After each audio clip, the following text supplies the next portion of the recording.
What's up, guys? Welcome to Sharpen Your Sword podcast, episode number 6.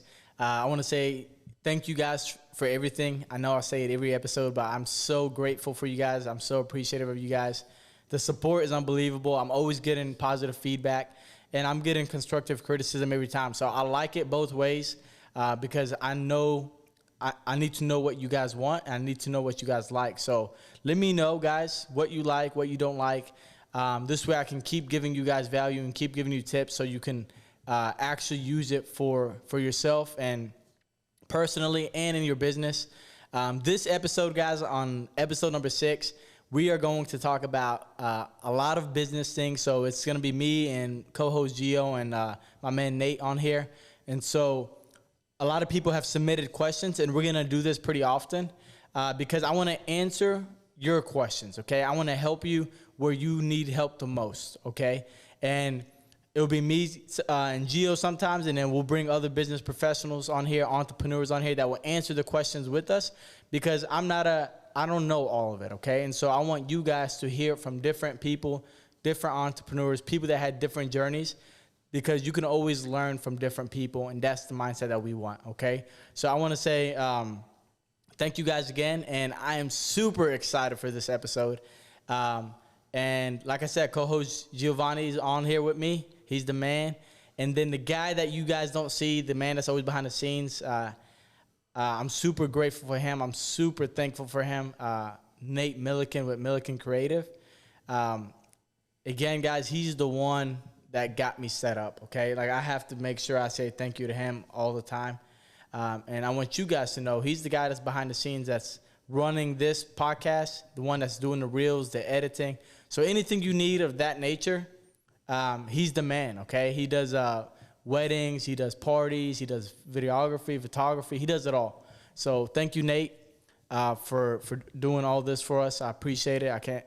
You're one of my best friends, and I'm super grateful for you. Well, unfortunately, I don't know anything about business, so for this podcast, I'll be the voice of God.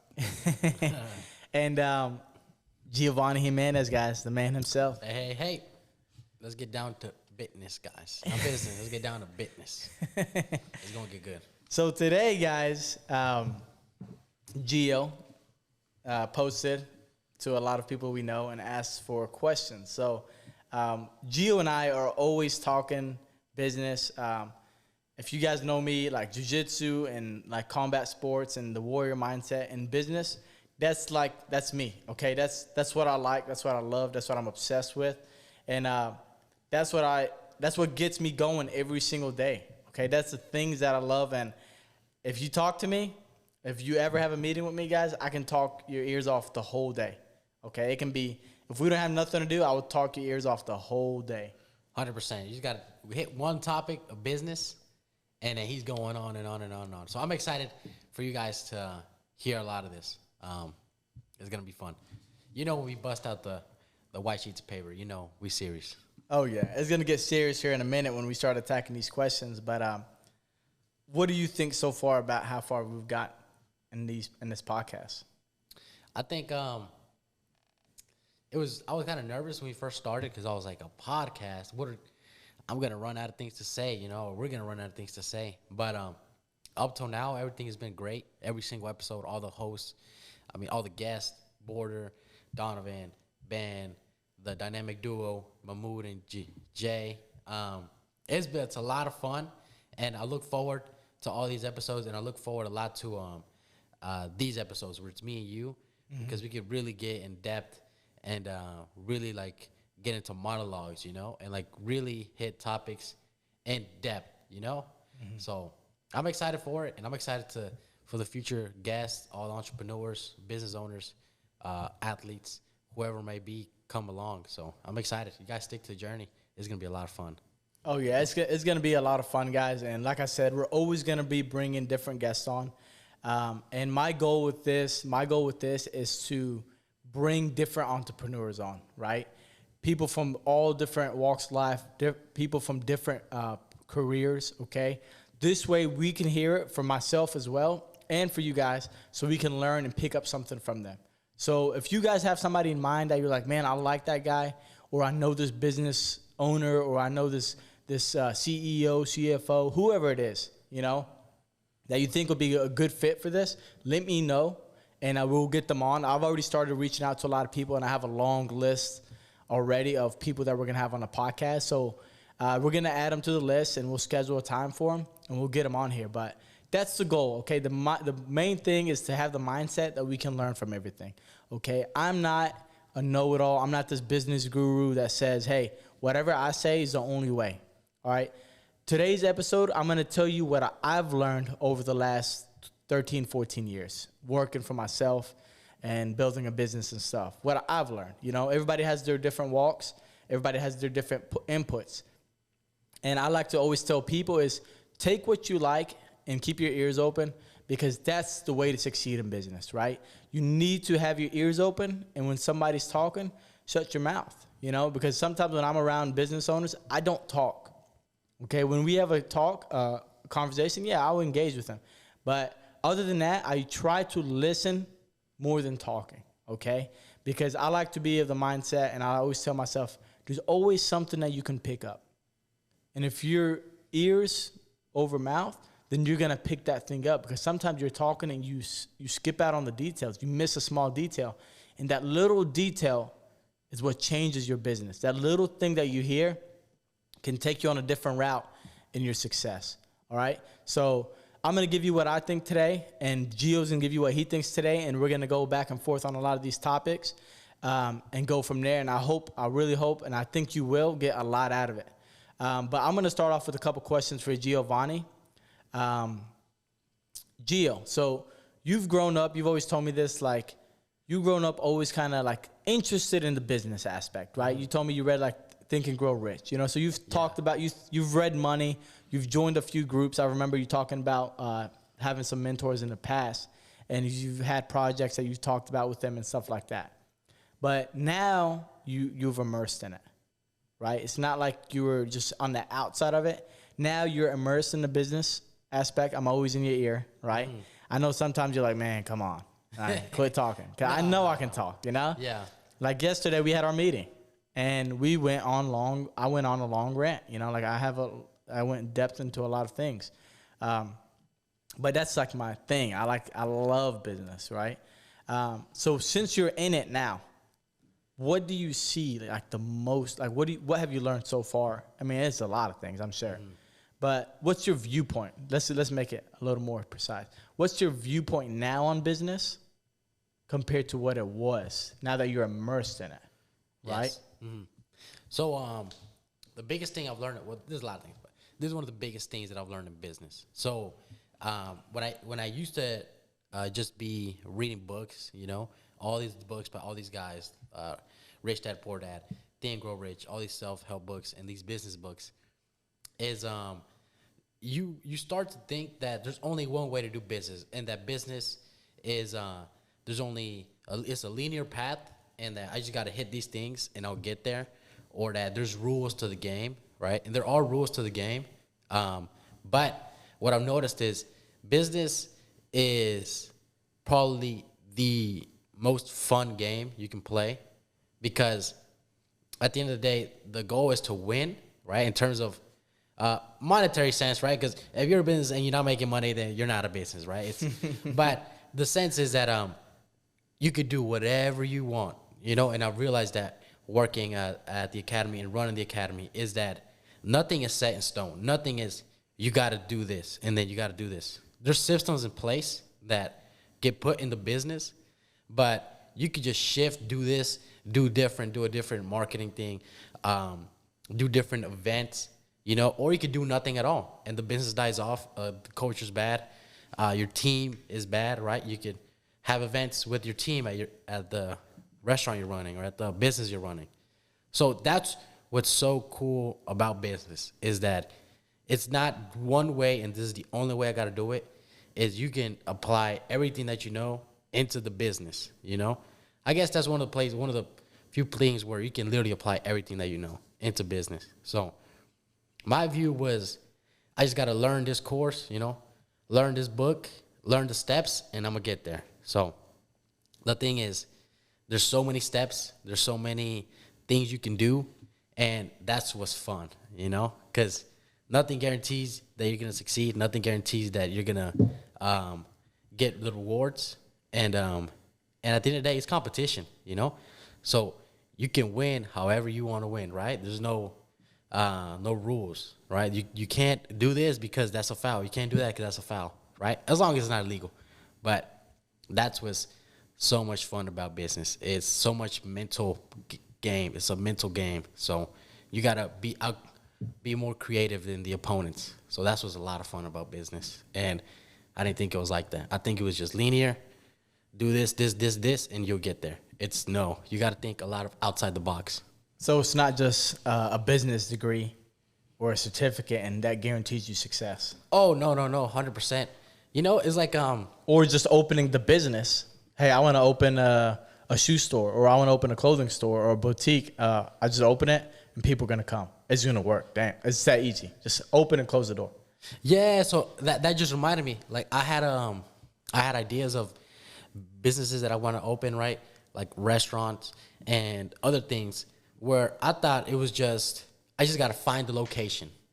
And I opened up the location, and by the grace of God, because I'm a good young man that doesn't talk back to his parents, I'm going to succeed in business, right? That's what I thought. I thought I just got to open up the doors, go make some shirts, have a sign, and then that is going to guarantee it, right? Like literally just faith, right? And it's good to have faith in yourself, right? And faith in the business, but it goes so much to it, guys. You cannot just open it up, because I see it in the academy. It's unless you're constantly bringing up ideas and you're constantly bringing new things in, right? It's gonna be dull, and it's gonna die out. So it's not just, and that's one thing I realized when I was young. Like I want to do business, but I was like, I'm gonna go to college to do business, but and then I heard this one entrepreneur say the best way to do business, to get good at business, is to do business. You know, it's good to learn things, but if the teacher knew how to do business, he'd probably be running a business, not be teaching. You know what I'm saying? Mm-hmm. Right? He'd probably maybe have a podcast teaching you things. You know, but I realized that. I like that. But it's not like the books. You know, it's not like a math problem. It's a math problem and so much other stuff, and drawing and coloring and creativeness and everything involved in it. You know, that's what's so fun about business. But at the same time, I see it that it's very difficult about business. Mm-hmm. So I like to be very transparent, right? I don't like to cover things up or sugarcoat it. You know, I like to be very clear on viewpoints, okay? Some things I vocalize, some things I don't vocalize. But is it easy, or is it hard, or is it okay, or is it, because a lot of people dream of it, especially now, which I love seeing, right? Like it's the American dream. That's the word I was looking for. Okay, this American dream, this is what this country was built on. And the American dream got washed away from different eras in our history. Okay, the industrial age and, you know, the factories and all this. So they took people, okay, and they got them into the working class.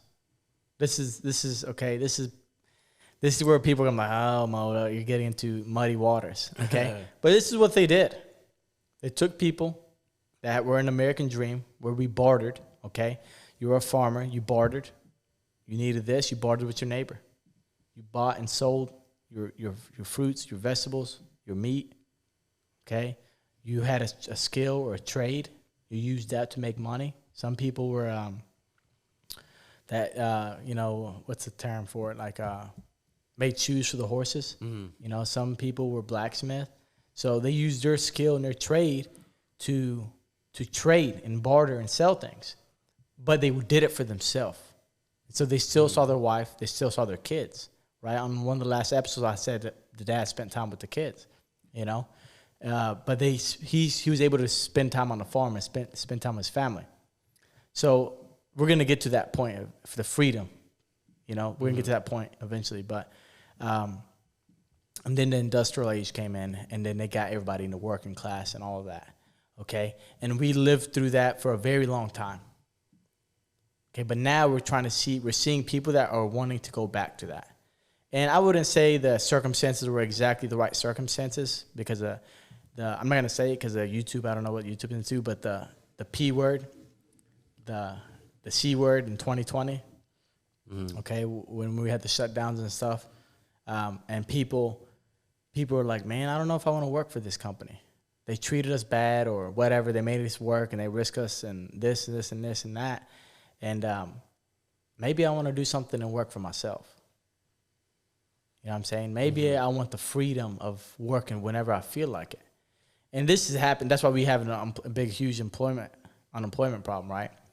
But and I'm gonna say something funny here in a minute. But people didn't want to work no more. If you notice, the last 3 or 4 years. I mean, it's been going on even more earlier before that, but there was a big change the last 3 or 4 years. A huge, huge change. Government had something to do with that, but whatever. They gave you an incentive to stay at home. So you need to ask yourself, why did they do that? Okay, that could be a political topic, but they gave you an incentive to stay at home. Well, anyway, people took advantage of it, and that made the people lazy, especially the young people.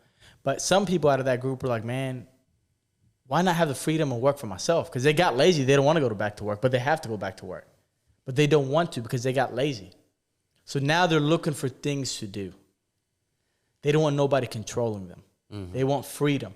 So now we're seeing a very high interest of people wanting to open a business.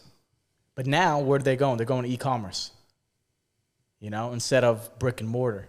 And I grew up brick and mortar, you know. And they're doing services online, you know, graphic design, websites, you know, logos and stuff like that, accounting. Everything has shifted online. Yeah. So people are taking advantage of that. People are learning to make money online. IT, computer science. Copywriting. So many things, okay? So now the young generation is going back to that, which I love to see. But this young generation also has the wrong view on business because they think they can just get into it. Let me quit my job or let me not work because I want my freedom and let me go start a business. Well, let me tell you something, baby. If you can't work 40 hours for somebody, you sure ain't finna work 150 hours a week for yourself. Dang. You know what I'm saying? So people are like, I want to own my business. I want to make millions of dollars. I want to have my freedom. But they're struggling to work 40 hours a week for a company. And if the company's treating you wrong, hey, I understand it. Leave. But they can barely work 40 hours for a company. They can't make it on time. They can't leave on time. They're always calling in sick. They're always making these excuses. And they expect to build their company and be successful. What do you tell those people? Because I know what I tell those people. Yeah. You know, like, what is your opinion on that? Because you probably had the same viewpoint. And at one point, I had the same viewpoint. And my dad was telling me, Mo, this is not the way you think it is. It's harder than you think it is. You know? So what do you think? I'll say it's harder than you think it is. That's my opinion to them. I don't want to scare them and push them away. Yeah. But, guys, this is a very lonely, dark road. Yes. Very lonely, dark, stressful, miserable road at first before you succeed. What would you tell them? 100%. I think I agree with that because I was in that mindset. And a lot of people, if you listen to them, the mindset that they're in, they're like, I want to work for myself. I want to make my own hours. Yep. And so a lot of that, it's like they want to make their own hours because they don't want to wake up early and get there at 9 o'clock or 8 or 7 and then have to stay there until 5. And they don't like being on that schedule. So a lot of that comes from a lot of people don't want to work for themselves because I feel that they want to escape that responsibility, you know? But like in the last podcast, we were talking to Jay and Mahmoud. They said it. They're like, it's every day. I'm working every day. And realizing running the academy, it's when you're really serious about it, right? You are working every day. You're diving deep into it. I remember I saw an episode of Gordon Ramsay, and he went to this pizza spot in Colorado, right? And the guy who was running the pizza shop, he didn't work Sundays because he stayed home to watch Sunday Night Football. Get out of here. So he stayed home to watch Sunday Night Football, and Gordon Ramsay was like, you're like, what are you thinking, mate? How? That's the most popular day to buy pizza. How are you taking that day off, right? And probably he had the same mindset of, I want to work my own hours. And he did. He wanted to work his own hours so that he could stay home and watch Sunday Night Football. But it's not easy because if you really want to succeed to it, right? If you just want to, you can either succeed to the sense that you get the freedom or you just become self-employed, right? So you're still an employee, but you're just working for yourself now, right? So if you just want to work for yourself now, you could do the minimum, right? But if you really, I think if you really, really want to succeed, I know, if you really want to succeed, right, and see it grow, you got to dive head first, and that's beyond 40 hours. You know, that's a lot of hours outside of just the work alone. It's learning, it's studying, it's creative ideas, you know, brainstorming things. Like, all that stuff doesn't come into account. People don't think that, right? People think it's just when I'm there and then when I'm not there. No, it's when you're there and then when you're not there, you're thinking of things. So it's not as easy as thinking, I'm no longer going 9 to 5. I'm doing all the hours that I want, maybe 9 to 12 or 8 to 12. It's you're there 7 days a week, you know, and constantly working on it. Yep. And something just clicked in my head right there. Is so growing up, I used to tell my dad and my brother, I'm a workhorse. That's my mindset. Yeah. Because, you know, workhorses, they work all dang day. They don't stop. Those giant horses, have you seen them? I've seen images. I forgot the name of what kind of horse it is. But these horses, they're workhorses, and they can pull so much weight. Like, 2 horses can pull, I forgot how many tons. Just 2 of them. It's unbelievable. Okay, and growing up, I used to always say that I'm a workhorse, right? And I would get up and work every day. And my motive growing up too, some of it was I had to prove people wrong. And there's some people that talk, and we'll get into that. Okay, some people are motivated by different things, and so I had the mindset of self-employed. Okay, and I learned in the last 5 years there's a difference because, okay, I'm working for a company now. I quit. I want to work for my own self.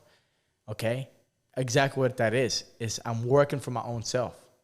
I'm self-employed. So I'm still working. The same idea, but it's for myself.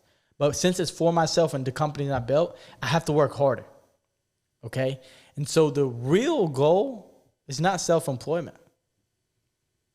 The real goal is business owner or investor. Okay? Because if you're self-employed, you're still working in the business. This is my definition on this. Okay? If you're self-employed, you're still working for the business. For the business. And you have to be self-employed for a very long time. I would say minimum 5 years. Okay? 50% of businesses fail within the first 5 years. That's the stat we had last time, right? 50% of businesses fail within the first 5 years. So within that first 5 years, you're self-employed, which means there's no switch to turn off. If you turn that switch off, you will fail. If you don't fail within that first 5 years, it's going to get you in the next 5 or 10 or 15 years. Eventually, because you lit off too early, the base was not strong. Okay? So that business is going to fall back on you. It's going to fall down. All right? But like something like the pandemic comes around and you didn't build a base strong enough, then the business is going to fall down.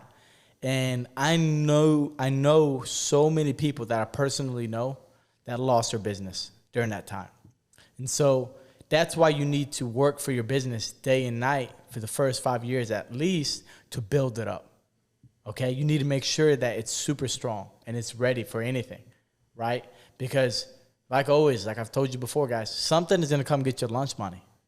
You know, like I said, it can be, somebody attacking you, physical altercation. It can be a calamity, a relationship issue. It can be a pandemic. It can be a depression or whatever they call recession, whatever you want to put the term to it, Yeah. Anything like that can come wipe you out. But the goal is not self-employment. The goal is business owner. The business works for you. You don't work for the business. But it's a step-by-step process. You need to learn how to crawl before you walk before you run, crawl before you walk before you run, and run before you sprint. And when you start sprinting, that's when you have the freedom. That's when you have the money. That's when you have the happiness or the goals that you want. Okay? And so first thing that people need to understand is, yes, self-employment. You need to work for the company as if you're working for somebody else. But when you do it for yourself and it's a new business, you have to work 10 times harder. 10 times. Because you're building it from scratch, and there's going to be a lot of failure. There's going to be a lot of hard times. Okay? So you have to work day and night, and it's hard to turn the switch off when you're doing it for yourself. And this is me, okay? This is my mindset, is if you turn the switch off, you're going to fail. Like for me, I dream of business. I literally dream. I have good dreams of business, and I have nightmares of business. I have sweet dreams of business. I have bitter dreams of business. Some of it is dreaming like while I sleep, and some of it happens in reality to me. You know what I mean? Yeah. I'm always trying to see something. I'm so obsessed with it that doesn't matter where I'm at. I can be at any restaurant, and I'm finding ways on how they can perform better in the restaurant. I can be in any business. I'm like, man, I think they have too many employees, or the manager's not good, or the sales rep is not good. I'm doing this all the time. Or I'm like, why are they advertising this way? Or why is the rack this way? Why is it organized this way? Why are the colors this way? Why is the sign this way? Everything. I'm critiquing everything in my head. Okay? That's like a game to me. Yeah. And that is so exciting. And sometimes at dinners, like me and you've done it, but like my buddy Somali, he's been with me a long time. He's going to be on a podcast eventually when he gets some courage. He don't like being in front of the camera. But sometimes if we have just like, hey, we're going out to dinner just to hang out or go out to breakfast, it'll turn into one of those. Really? Where it's not just hanging out. It turns into one, like we're breaking down the business of how to make it better or what can be done better or what's going on bad. And this is just a game for us, right? And this is actually teaching me things because it's expanding my mind, all right? And it's giving me, it's letting me use my mind. And that teaches me my business, okay? That will help me in my business. But the biggest thing that people need to understand is when you go into business, guys, I'm going to say this again. It's not sunshine and rainbows. It's not. It's thunderstorm after storm after thunderstorm after tsunami, after some bad, crazy stuff, dark, lonely roads, stressful. And some people are going to argue otherwise, right? Which is fine. But if you're starting from scratch, I'm saying scratch. You know, I didn't inherit money. I didn't win the lottery. I didn't have a family that owned businesses before me in the States. You know, my dad built up a business, and we had to restart until the point where I restarted myself, you know. But if you already have a business in the family, then yes, it's a little bit easier. You know what I'm saying? Especially if you say, for example, your parents have a business, and then you want to say, okay, let's do a second location. Well, you already have some kind of foundation. Mm-hmm. Okay, you're just piggybacking off of that business. But if you're going to leave school or whatever it is and start your own, be ready for the road. Be ready for the journey. Be mentally, this needs to be strong. Yeah. More than anything, this needs to be strong. And we're going to go into that. That's what I've noticed running the academy. It's every day you got to bring your A game. Because if you start slacking and forget things to do, or you get so caught up in other things, if you're not on your A game, on point, checking every box from the list, things start slipping through the cracks. And the next thing you know, you've lost profit or quality went down horribly. There's so many things can go down the drain because you didn't bring the A game. And, and it's funny you mentioned about the business because when you're at the restaurant and you start noticing things about business, I started doing that too. I'll go to restaurants or I'll go to other businesses and either the way they give their cards or talk to you or just present themselves, I'd be like, I would do it this way. Because when I worked in painting, I walked into restaurants or businesses, and I look at the walls and all the paint jobs, and I'm like, that looks horrific. I would have done it like this and like that and like that. So it's funny how your mind works like that. Always wanting to improve, and it becomes a game. Mm-hmm. And the other thing is the list that you're talking about, it's a full list. I'm saying, when you're running a business, it's a full list. That list is a long list.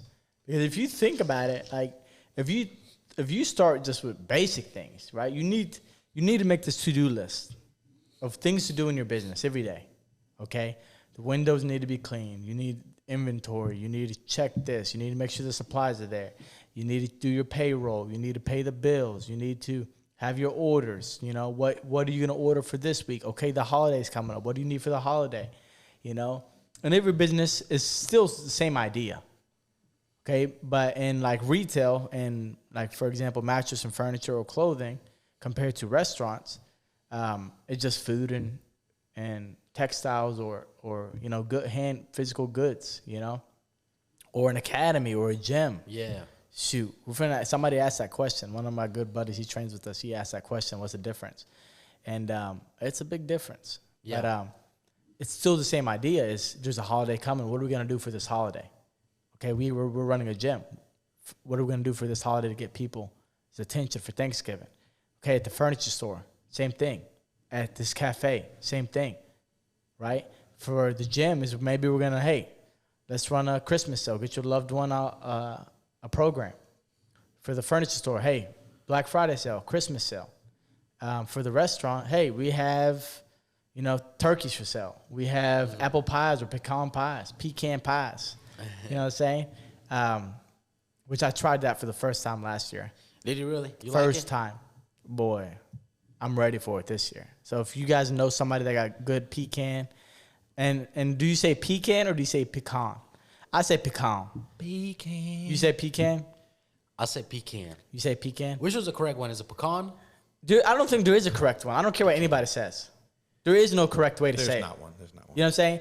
I worked in Mississippi, okay, in Tunica for a long time growing up. And I had people that came in and said, I want a pecan. Because there was pecan trees. Yeah. And so we used to go pick these pecan trees, and we used to get bags of them. And everybody, when it's pecan season, everybody like, hey, you got some pecans? You know? And some people like, you got some pecans? And then some people come in, you got some pecans? And so I always say pecans. Yeah. Got the pecan pie, bro? I just read it straight how it is, pecan. Like the same with chef, you know? I didn't realize till like 2 years ago that it's chef. Chef. It's chef. And I'm like, if it's chef, why is there CH there, bro? I'm saying chef. I say chef. You say chef? Chef. My immigrant But with the English did not get that. But with pecan or pecan, I always crack the joke now is well, whoever, I'm like, pecan or pecan, you know? So you let me know if it's pecan or pecan, guys. So, and if you know somebody that got a good pecan pie, let me know, because it's going down for this Thanksgiving. That thing was good, man. And there was one that's like a chocolate pecan pie. Boy, don't even get me started. My fat boy's coming out. That's gonna be a big New Year's resolution if I get hold of that pecan pie. Let me tell you something. That thing, have you had it? I've had it from like not like homemade by somebody's grandma. I just had it like from Sam's. Bro, pecan. See, I'm always an apple pie guy, especially homemade. Every now and then I would have customers or members, either at the furniture store or at the gym. They would make me like a Hoffass family. They always give me desserts. She makes them at home. And boy, and I've had some people bring me like apple pie, and I'm like, man, homemade. Dang. Apples picked right out the tree from the backyard. Bro, straight off the farm.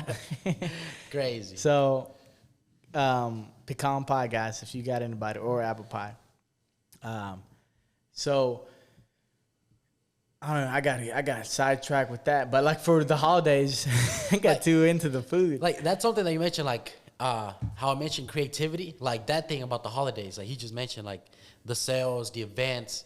Like I know Miss South Furniture is doing like pictures with Santa Claus and all that stuff they're doing. Like that's not set in stone right there. You know, that's not like in the playbook. Yeah, do this for Christmas. That's just straight creativity right there. You know. So Santa and I talked about this today, and so I like to think that I have a great imagination, because all I did growing up was imaginating, because I didn't have it, right? I was imagining. I had to use my imagination, and if we're gonna talk about this. I use my imagination. I use my brain that God gave me, this big head, to see or feel. I can now feel it. It's crazy to think about it, but I can feel what I want. Okay, and so I'm always like, I tell people now, like, I can't stop thinking of ideas. Sometimes it overwhelms me because, like, I have, like, right now, if I wanted to open a business, I'm not even joking with you, I can open 10 businesses. 10 different businesses. Yeah. Right now, let's do it. If I can get 10 people on board that I can trust, let's do it. Let's get after it. Yeah. You know what I'm saying? Because I'm always coming up with something. I'm like, man, I can make this work. I can always make this work. And the truth is, not all of it is going to work. But I'm always coming up with these ideas and wanting to do this and wanting to do that. And so I that happened growing up and working on the street and sitting outside, and it was miserable outside. So I had to take my mind somewhere else. And so I think the practice of me doing that every single day grew my imagination. And so now I can come up with ideas, and now you help me with a lot of ideas. And now my brother, we were talking about some ideas the other day, and him like, it's a crazy idea. Yeah. That he came up with. But going back to when I opened the academy, we opened January 2nd of 2019. We did early signups, a pre-sale in December. Well, at the time, Santa was coming to town to do pictures in the mall. Yeah. And so when I figured that out, I was like, man, there's no other better way than to bring Santa in. You know what I mean? And I called Santa. I got his number through somebody. And I talked to him. And he's a very nice guy, very helpful guy. And I brought him in, and it brought so many people. And ever since, Yeah. I've been bringing them in. Imagine you start seeing all the businesses have a Santa now. I mean, some of them have already started doing it. This is not like it's a secret. Santa's been in malls and in businesses for a very long time. My dad used to do it. This is funny. So my dad used to do it back in the day. And you're talking about when I was a kid, when I was 8 years old. Yeah. Back in the early 2000s. And he had a cell phone rep. His name was Philip. I never forgot this guy. My dad used to have T-Mobile. It was a clothing store, but my dad sold phones. And he did big numbers in phones. And he convinced a cell phone rep to be Santa Claus. It cracked me up. There's pictures of me with Santa Claus. Really? Yes. He convinced him to dress up as Santa Claus.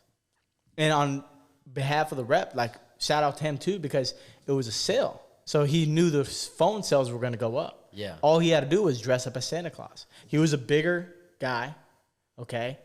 And they bought this costume set, and they bought a fake white beard, and he took pictures with the kids. Really? This is back over 20 years ago. You know what I'm saying? And so it's funny that I'm doing it now. Yeah. You know what I mean? So it cracks me up, but it's use your imagination, you know? And that's creativity. Creativity leads to success. Imagination leads to success because you want to be different. Yeah. And in my mindset, I want to be different than everybody. And it doesn't matter what it is. I want to be different than anybody. I want to go the extra mile. It doesn't matter what it is. That's my standard. And you have to have standards in business. You have to have standards in your personal life. Because if you have standards, then you operate a certain way. If you operate a certain way, then you demand certain things. If you demand certain things, you'll give and receive certain things. So you'll push bad, negative people away. You'll attract positive people when you have a set standard. Because people try to come around me now, and my standard, I don't have to say get away from me. My standard will tell them to back away from me. And in business, the same thing. I have a certain standard for my business. I want to win. I want to be different. I don't want to be remembered for fame. I want to be remembered that you came into my business and you were treated right and you had a great experience. Yeah. That's my standard. It doesn't matter whether I like you or you rub me wrong. If you come to my house, which is my business, I'm the host. I need to give you everything. I need to show you my standard. I'll give you my part. Now I'm demanding your part. You either give me your part to equate to my standard, or you can't equate to my standard, so you go away. Yeah. And you know what? That's something that I've noticed about, something that's not talked a lot about. It's like the quality, you know? Because I think there's a lot of businesses that could be phenomenal if they had better quality. Like, I'm gonna just give this one example. So I walked into this place, go get some lunch, and it's a small spot. The business owner's there. I knew him. I knew who he was. So I walk in there. As I'm walking in there, you just hear floor super sticky. You know, I look at the tables. People that ate there. People had eaten there, and food's still there. Some rice crumbs still on the table, right? And he's just behind the counter chilling. And as I sat there and ate, like, I was getting frustrated. I don't even own this place, right? I shouldn't even care. I got frustrated at just how the lack of, like, attention, the lack of wanting to have a high quality, right? Like, bro, let's get this all cleaned up. Like, you should come in here, you're having the best experience ever, you know? And I noticed that one time I went to another place. It's like the place was phenomenal, but the people working there were just so rude. And I was like, I'm never coming there again. The things they got offered are great, but I'm not going in there with they're being so rude. You know, I think that's very underrated too. Like, a high standard, not just opening it, but having a high standard for it. Yeah. I have a funny story about standards. And so somebody asked a question about leading and whatnot. So I believe as a leader, okay, if you're a leader, you have to do it. That's exactly what it says. You have to lead. You have to do it. You can't lead by doing this. Mm-hmm. Or there's a famous picture that goes around on business pages, and it's like a leader that's pointing his finger and telling everybody to go, and people are slacking. Or it's a leader that's standing in front of everybody, and he's telling them, like, let's go. You know what I'm saying? And so one day, I was having a bad day. I'll be honest with you. I was stressed, and in the furniture business, things can change. Like, the warehouse can get flipped upside down, especially busy season. And it'll get messy, and it'll get dirty. So I go into business. I go into work sometimes, and I don't say nothing to nobody. I'll cut a corner. The store is big, mashallah. I cut the corner, and I would just start making laps. I would just sit there for 30 minutes, an hour, and I'll sit somewhere, and I'll think, like, what can I do better, or what needs to be done, or whatever it is. Constructive criticism of the business. And the longer I sit there, the more I get pissed. Because I start finding so many problems, right? And I remember talking to a couple guys, and I'm like, man, why is this, and this way? Like, why is this so messy? Why is this still here? Yeah. Why is it thrown this way? Why is the trash here? Why is this here? Why is this here? Why is this here? And I think this was last year, like Christmas time. And I believe it was Christmas time. It was some holiday. And the guys, everybody had days off. And I was so upset. And so I went in there and I flipped the whole thing upside down in 3 days. Really? 3 days. Like, got it all arranged? The whole thing. 3 days. They thought I was a madman. I was so embarrassed if you came into my store and did that. But I did it for a reason. Like, for me, it's like I've told them plenty of times. I have a fantastic crew. But sometimes things go through the cracks. And I've told them, like, hey, fix it. Fix it. Like, come on, fix it. And when there's a thing I do where I will just start working. I won't ask for help. Yeah. I would just start doing it. Don't even talk to me. And I would just get to work, and I'll get after it. And so I went in there, and the 3 or 4 guys felt bad. Like, this is my brothers. And they left what they're doing because we were supposed to have those days off. And they came and helped me. So shout out to them. But we flipped it because they saw me get after it. We flipped the whole thing. It's not just me by myself. I'm not going to take the credit. But it needed to be done, right? And so the guys came in, the warehouse crew came in. Like, dang, what happened? I told them, this does not ever, ever change. This is how it is right here. If I kept pointing my finger and telling them to do it, the standard would have never been set. Yeah. So they see Mo come in and do paperwork and do this and do that. Mo can get dirty if he has to. You know what I'm saying? And so that's what I did. And so that's part of being a leader. You need to do your work. Bro, I'll tell you, that was some hard work. Moving furniture is not a joke. You know what I'm saying? Bro, I bet all them guys got some strong backs. Dude, it wore me out. You know, I flipped that thing upside down. But that's what it takes sometimes. But it's setting standards, right? Yeah. Well, I guess it's like the very famous saying, like in parenting, is like your kids do as you do, not as you say. Yep. You know? So if you saying, hey, don't be eating Cheetos past 8 o'clock and then you throwing down some Takis at 9 o'clock, you know, then they're going to be, what are you doing? I guess my dad's doing it. It's acceptable. You know? Yep. So in business, it's the same thing. You have to be the one leading first before your coworkers. I don't like to call people employees. Coworkers have to follow, right? You have to pave the road. But a lot of young guys and a lot of business owners, what they do is they come in, open a business, and they point their finger. Do this, do that, do this, do that. Well, you never built no character in your business if you're doing that. You got to build character by getting your hands dirty, day in and day out. Now you just harden your mind and you harden your body. You done it. What is one thing I told you about when you came into the business? You're not work. Like I told you before, you don't work for the business. You run the business, right? What is one thing I told you? When there's gonna be a time of growth where we have to bring in more people. When those people come in, you remember what I told you?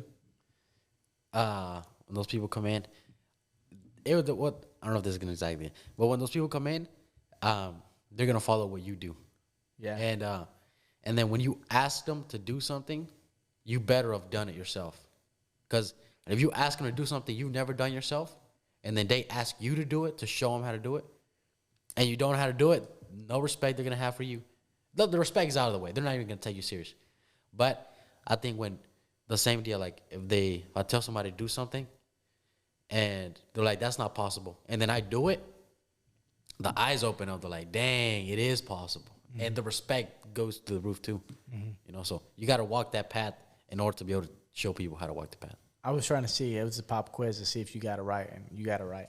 So I do my homework. So when somebody comes in, you should have already done it. When you ask them, humans are interesting creatures, right? We read signals. We take, there's chemical reactions that are happening, right? There's transfer of energy and stuff. It's deep. It gets deep, guys. Yeah. And Gio knows I like that stuff too. But there's transfers of energy, right? When it gets primal and you're finna fight, there's a transfer of energy. There's alpha and there's not pointing at you. There's alpha and beta. Okay? So when there's alpha and beta knows this guy's the alpha. Just like in the jungle, this silverback knows this is the alpha silverback. And so in the fight, that's what happens. You can sit there and lie to yourself, right? But when a fight happens between two men, they know what's up. Okay? And so in relationships or trying to partake in that, there's a transfer of energy, female and male. Okay? And so in business, same thing. When somebody's working or somebody comes into the business, your energy radiates. So if you tell them, hey, this is how you do this, or this is the quota you need to hit, they're not going to look at you like, bro, you ain't even do it yourself. Because when you said it, the energy that you gave, you've already done it. Yep. And you don't have to fake it. When you've done it, there's an energy that comes off of you. And leaders, there's always an energy that comes off of leaders because they've gone through it. They've paved the road. And so, yeah, you hit it on the head. You can't ask somebody to do something that you can't possibly do yourself. And that's the hard part about being a leader, a business owner, because you have to work on personal development every single dang day. You have to sharpen your sword every single day. And it's exhausting. I've told you this. Yeah. There's dark moments. It gets very exhausting because you know that if you don't, somebody's going to surpass you or you're going to fall back. Okay? Somebody surpasses you and you fall back. And you can't lead. You can't provide for yourself, for your family, for your wife, for your kids, for your community, for your country. Okay? This gets deep for the world. Right? And so the whole point of this is sharpen your sword. If your sword is sharp and you practice it every single day, this is not when you feel like it. You need to sharpen your sword more on the days that you don't feel like it, okay? Then the people working under you Okay, and like I said, I don't like to say under you. I still, same thing for me, but we know, right? Business owners know. But I feel like if you're a business owner, you have this mindset like, this is not my employee, right? And you point down at, this is not my employee, this is my coworker, right? Have a little more respect. You're building them up. Yeah. So I personally don't like that employee term, right? But we know it's considered an employee, right? I'm an employee of my own business. I get it. But just a change of words builds that person up, right? And that's your job as a leader, is to build them up, because employees always feel like they're under you when you're a leader, and some people don't like that. But at the end of the day, if you call them a coworker or not, and you're a strong leader, they know that. They respect you even more, because they know you're humble enough to stay at the same level, and they know because of that what you say has to happen, right? If you're a strong leader now. But if you don't, if your sword is not sharp and you say something, they're not going to follow that lead. Then that's when the problems happen. Mm-hmm. You know what I mean? So, paving the road and you being able and capable of doing it, then you'll have a strong business and strong team. You know, just like you said, kids are not going to say, "Do what you say." They do what you. What did you say it again? They don't do as you say. They do as you do. They don't. They do as you do, not what you say. So that's powerful. Yeah. And, you know, you just hit something that's been running my brain crazy right now. So you said a transfer of energy, you know? And that's crazy, too, because every interaction you have with somebody, right, whether, like, in dating, whether it's a new customer, whether it's a coworker, whoever it might be, like, now you visualize it, it really is a transfer of energy, you know? And when you've done the work and you talk with your coworkers, you talk to other people, and like you're really doing it, you haven't faked it. It's like people feel the energy. This doesn't have to be spoken. You know, I remember you said, you told me read the book Relentless, and it talked about when Michael Jordan walked into the building. This is exactly what was in my head right now. Everybody knew he was there. Like nobody, he didn't even say nothing. As soon as he opened the door, people felt the energy. They were like, "Dang, Michael's here." It was crazy. Like he had such a high standard that people had like anxiety when he got there. Like, oh crap, he's here, bro. Yeah. You know? And that's inspiring. Like, you want to get to that level. You know, just your presence alone makes people want to check themselves like, dang, I got to get better. I got to get up to his standard.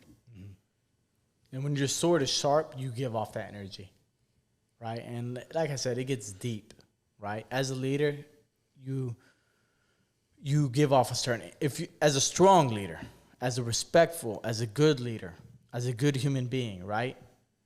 You give off a good energy, right? An aura, right? That's the correct term, I believe. An aura, right? And your business. So your coworkers are attracted to it, okay? But the other flip of the coin, right? And we were talking about business, but this is in relationships. This is how the animals, right, seek out in the jungle and in the safari and all that is a transfer of energy. That's how they read each other, right? Chemicals and stuff like that, chemical exchanges, whatever. But the other flip of this is people don't like your energy sometimes, right? So when you decide to better yourself, when you decide to sharpen yourself, sharpen your sword, okay, you start, that energy level gets stronger and stronger. Some people are probably listening to like, bro, this is crazy. What are they talking about, right? Yeah. But I think you've witnessed this. You've seen it, right? The sharper you become, your sword, you start giving off this aura, right? And this, I've told you this with men, right? With like-minded people, you're gonna attract them. Yep.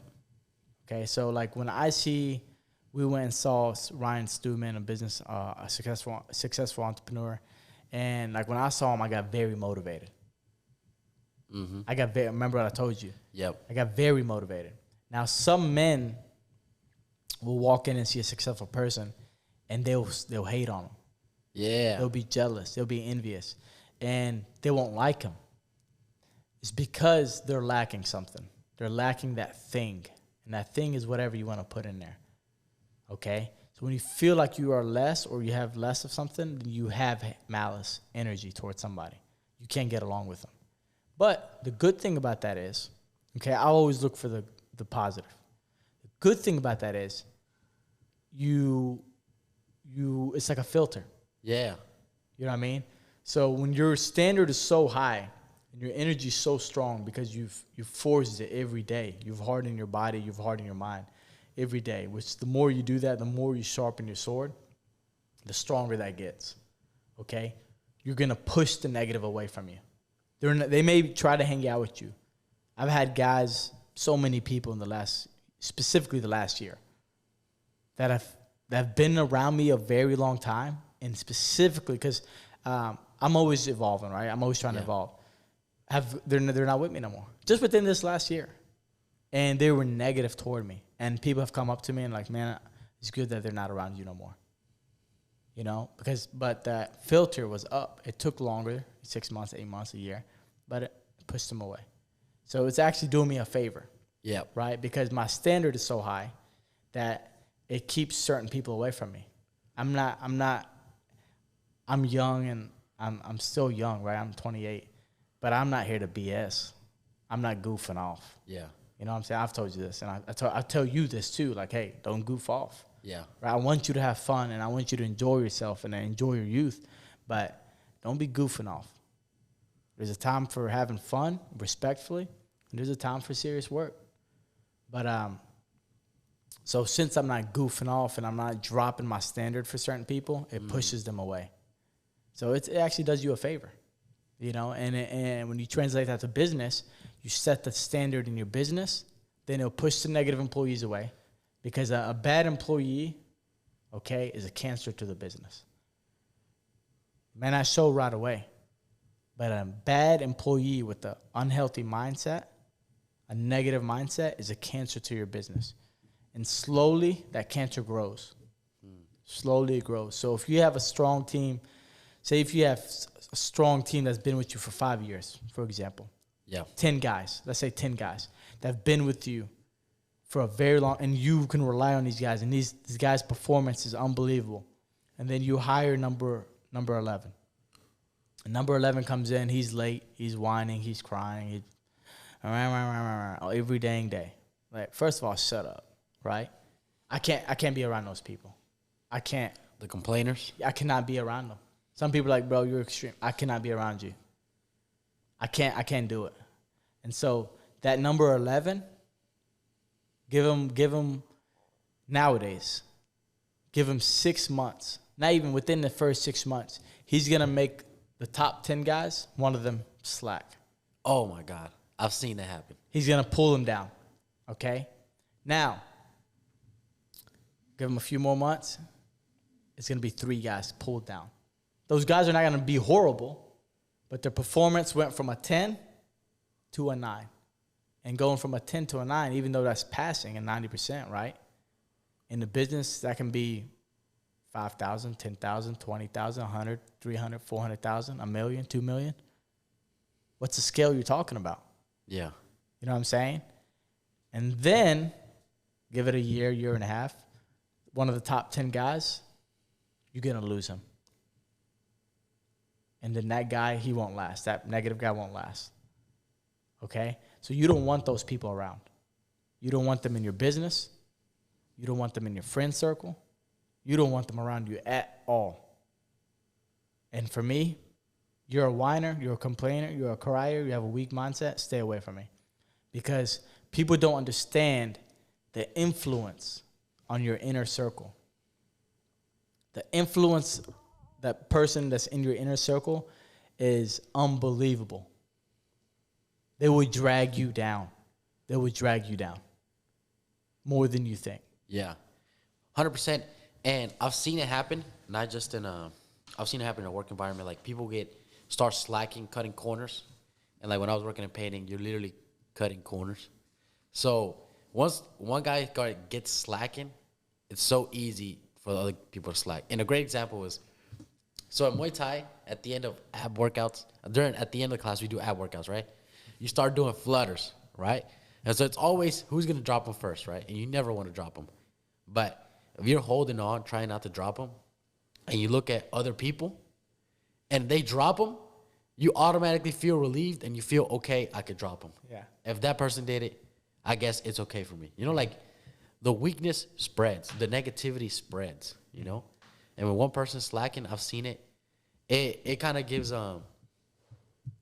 approval, or I forgot the word is. It's like It gives the green light. Yeah, like, it gives it's you the okay. thumbs up. Like, hey, it's all right. Let's take off the gas. Yeah. Let's be weak. That's what that is. Let's settle for second place. Yep. I don't want that on my team. There is no second place. If you are not first, you are last. You know, Amen. and it's hard for people to like that, right? And the truth is, you can't always have first place. I know that, right? And if you have some if you're gonna be logical about it, right? You understand that you're not gonna win at all. But if you just say, hey, if we lose, whatever. If you have that mindset, you're going to lose. You're going to lose. You have to have that mindset that I am going to win. And everybody in your circle should have the mindset, we are going to win. And everybody in the mindset should have the dream that you have. They should visualize the dream. They should follow the dream that you have. When you get everybody on board like that, then you can succeed and you can win.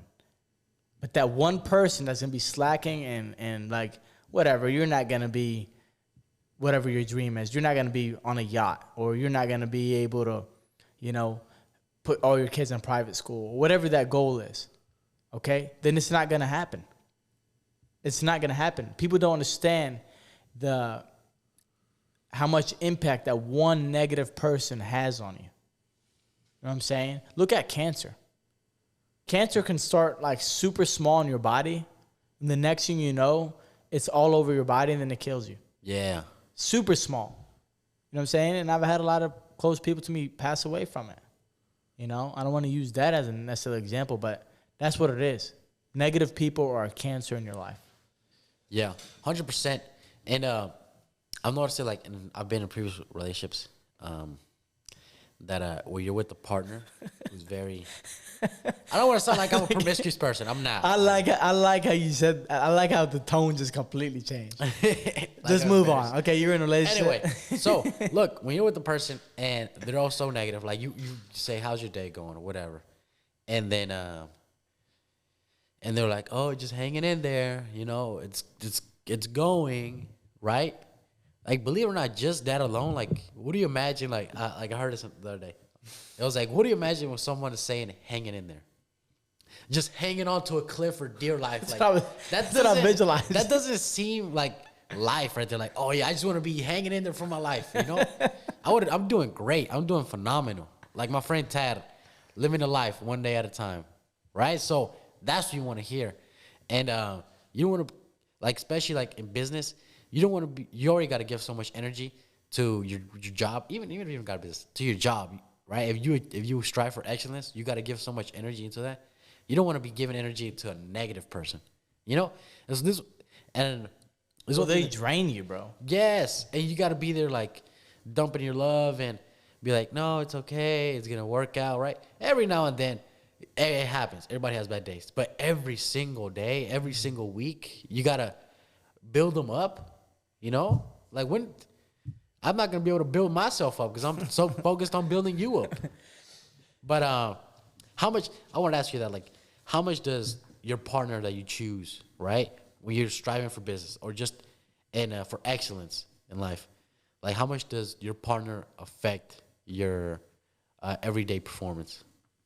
Man, don't get me started. Ah, dang.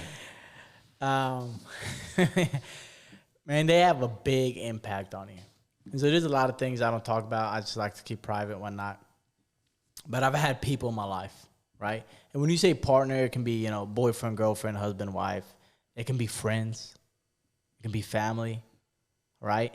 So you can put whatever title that you want when you think about this, okay? Any one of those people. Anyone that's around you that you see. So it can be, like I said, whoever it is that you see every single day. Yeah. Or you see often. that person or those people are the ones that make or break you. I've learned this the hard way. And that's why Nate is over here. He's the man. But on one of the episodes, I talked about how I had a wall, and he kept texting me like, hey, I kept talking about arm's reach. He's like, make sure you don't keep me outside of your reach. You know, I was thinking about sparring. I didn't even think about anything like that. You know, I was thinking of sparring. And I'm like, bro, what are you talking about? You talking about sparring? Because he sent me a sparring video. And he was like, no, make sure you don't keep me on the outside. You know? I was just pouting that day. But because of all those experiences, and you see this with me probably, I've put a wall up. Okay? I've put a big wall up. And now I've learned how to bring that wall up and down like a click of a button with people in my business. Like there's different walls for different people. There's different boundaries for different people. Relationships, friend, like intimate, I guess that's the word, right? Romantic, friendships, business, family. There's different levels to this.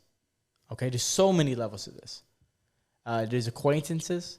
So you have to know how to use this wall, okay?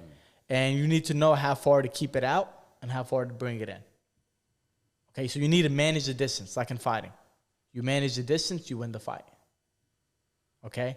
And so you need to know how to manage this distance with the people around you. Some people you need to bring them in closer.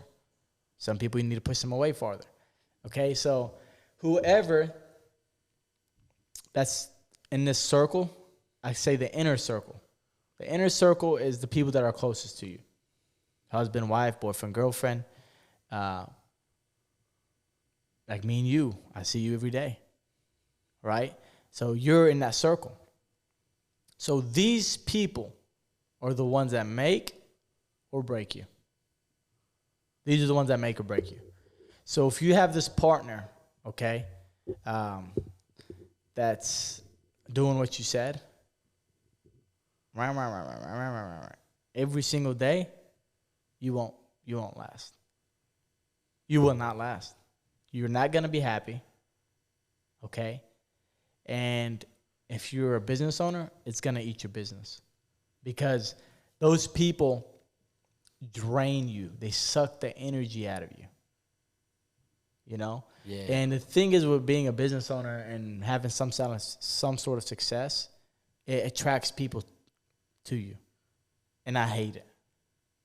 That's like one of the worst things that I hate about business. It attracts so many people to you. Okay? And at first, I didn't know how to filter that. I've always had a guard because I've started on the street. I've always had a guard up. But my guard back then was not good. Yeah. Now, I think I have some color on my belt. You know what I'm saying? Now I know how to use that guard, right? I'm very careful with that because I've had people around me just say within the last 3 years that have taken a lot from me.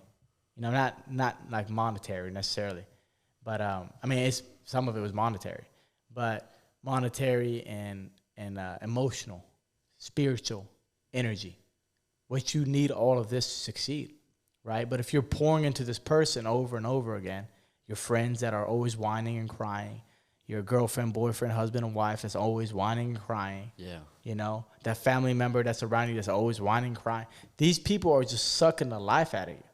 Have you seen a flower when it's hot and it kind of wilts? Yeah. And then when you put the water on it, it springs up? Yeah. That's what that is. Literally, that's all it is. Like you're the wilted flower from this energy they're sucking out of you. Because people, like I said, it's a transfer of energy. They either water you, right? Or they cut you in half. Yeah. They're taking away. They're eating off of your plate. I've talked about the plate before, right? Yep. So you want people that water you. Both of you water each other, right? And in business, it's hard to find that person because business is tough. And you have to be tough. And because business is tough and you have to be tough, your partner has to be tough. And that's the hard part.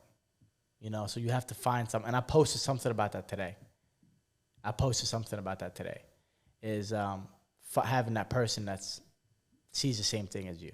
Yeah. So to answer the question in the easiest way, yeah, that person's what makes you, breaks you. Simple. There's no gray matter in that. There's no gray zone. It's black and white. That person either makes you or breaks you. Every time, I've said this over and over again, every time I've separated myself from those people, I went up a level. Every single time. It hasn't been a fail yet. Yeah. There hasn't been a time like, dang it, man. Like, obviously, we're humans, so there's a lot of emotion involved, right? So every time you lose somebody, okay, not necessarily dying, but like separating away, detaching from them, it emotionally gets you involved. You're emotionally involved. So your heart is gonna hurt. Yeah. Right? That's human nature. I don't care how tough you are. You know, unless you're mentally ill and like you're a psycho, then you may not feel it. Yeah. But it don't matter how hard you are. It doesn't matter how hard my body has gotten and my mind has gotten. I still have feelings, right? And so, even though it's hurt, I've never looked back and like, man, I really like. I might miss that person, right, because of the interaction, but I've never been like, I haven't gained anything. Like I didn't look at it like it was like, man, I lost them for no reason. Yeah.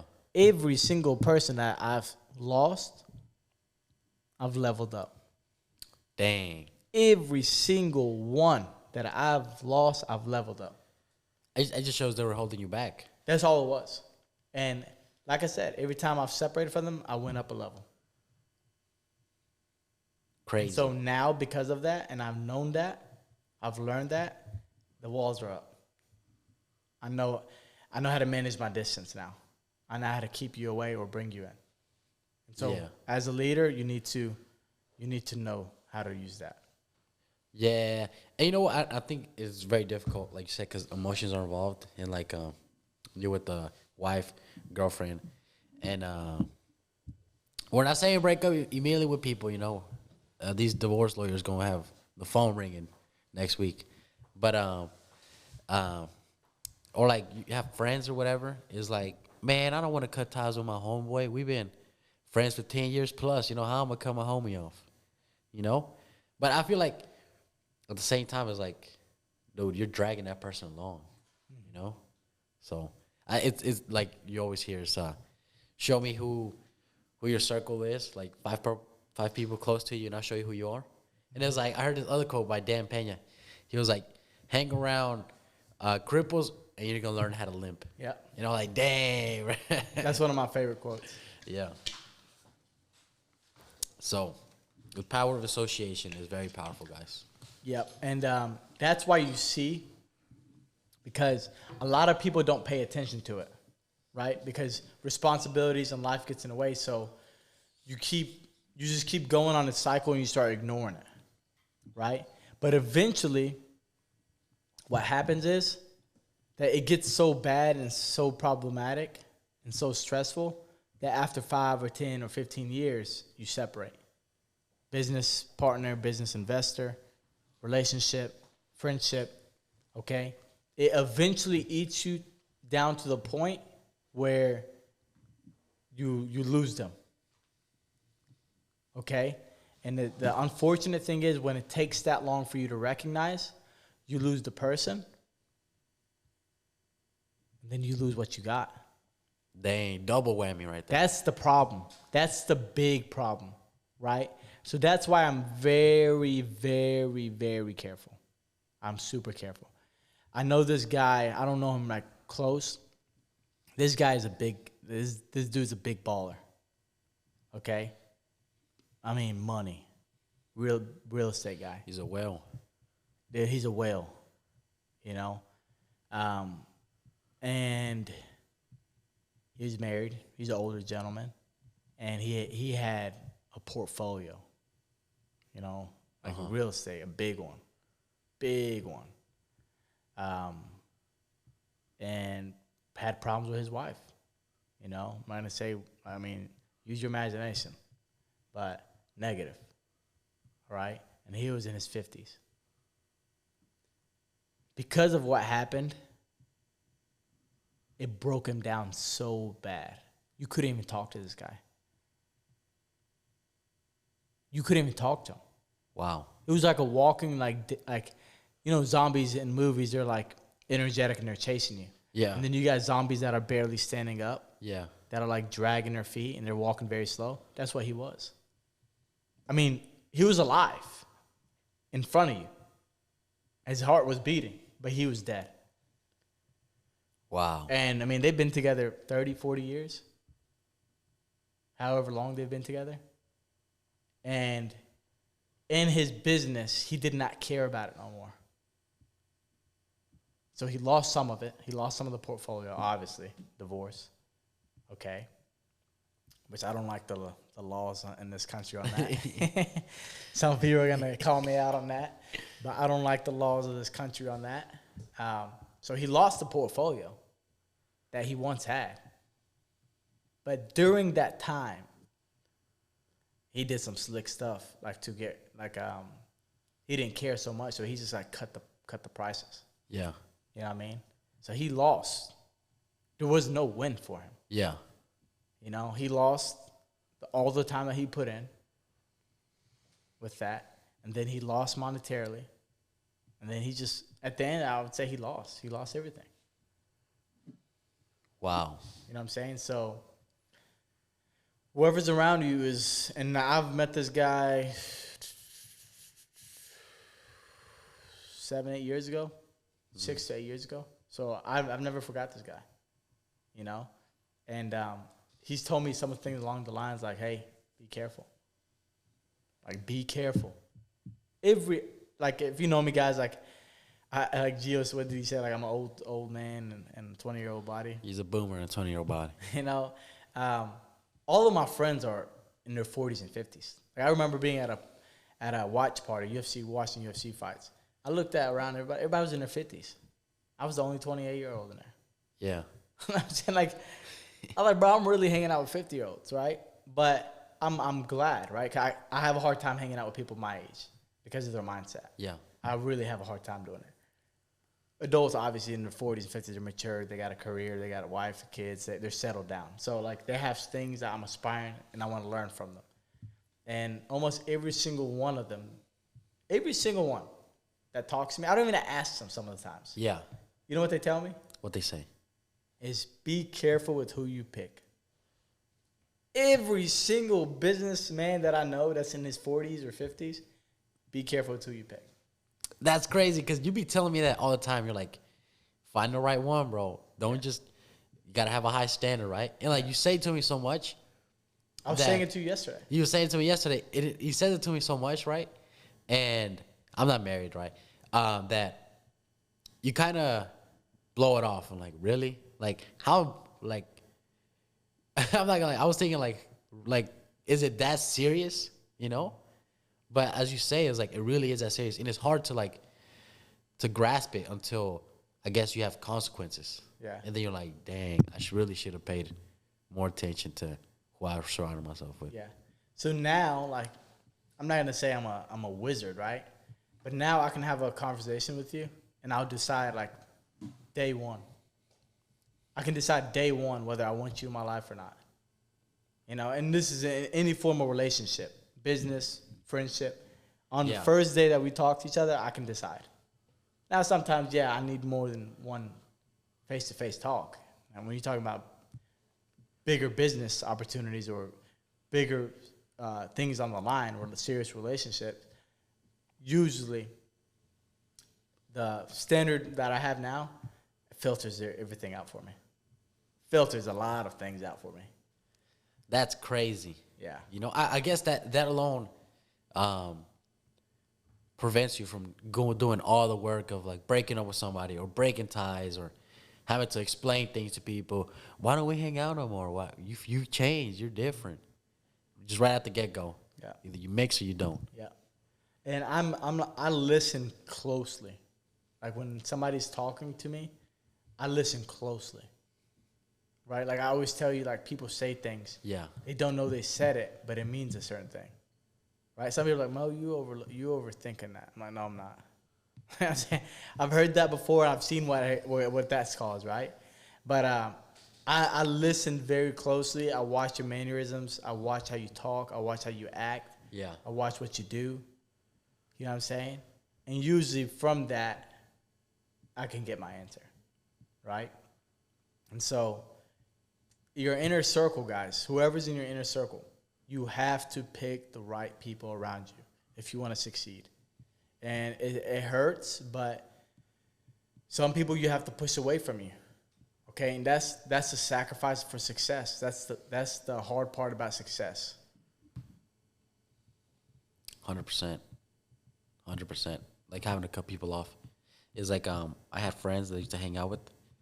And then I realized like I'm not getting nothing out of this friendship. We're talking BS, not even talking about improving each other, and just waste of time, you know? And it's hard to be like that. You're like, dang, am I really being that person that's got to cut these people off, right? Am I, like, how do you build that? Because I felt like this, and I'm sure everybody feels like this. It's like, how do you do that? Like, sever ties and, like, not feel like, oh, I'm just too good for this person. Man, like it's a shift in your mindset that you have to make. That's the biggest thing, is you have to shift things in your mind. Okay? The way you process it, the way you look at it, the way you take it in, okay? And I'm very cutthroat. You've probably noticed that. I'm very cutthroat now. I don't mess around no more, right? I still can have fun. Don't worry, I can have fun. I can hang out. I can interact with anybody. Okay? I don't like to say I hate people. I don't hate nobody. Now, I may not hate you, but I don't like you, right? And I can still interact with you like nothing's going on, all right? And say, for example, if I hated your guts, if I just hated your guts, I can still interact with you and be fine, and you won't even know it. Yeah. Okay? That's how I am. And for me, it started at a young age. Okay? Because for me, like some people say, you're a crybaby. But humans say things as a joke, but they mean it. And as humans, we're so naive that we don't want to believe it. Mm. So they'll say something to you like, man, like, for example, like, you're poor. Or like, why don't you have money to buy this? Or you're broke ass. Yeah, something like that. Or like, man, like, why are you wearing that cheap shirt? Or like, man, like you might have tore up boots on, for example. Like, why are you wearing those tore up boots? Or like, why are you selling stuff on the street? Or why are you painting? Like, let's not make it racist or anything, but you're Mexican. Why are you a painter? Like, you're Mexican, bro. Like, all Mexicans do that. So, in a demeaning way. So, like, they be like, oh, man. And you're like, bro, what are you trying to say? So, when you call them out on it, oh, why are you getting standoffish? Like, well, I was just joking, bro. Truth is, they weren't. Yeah. You know what I mean? So, for me, if you say something that I don't like, okay, or you do something that I don't like, that's enough for me to cut you off.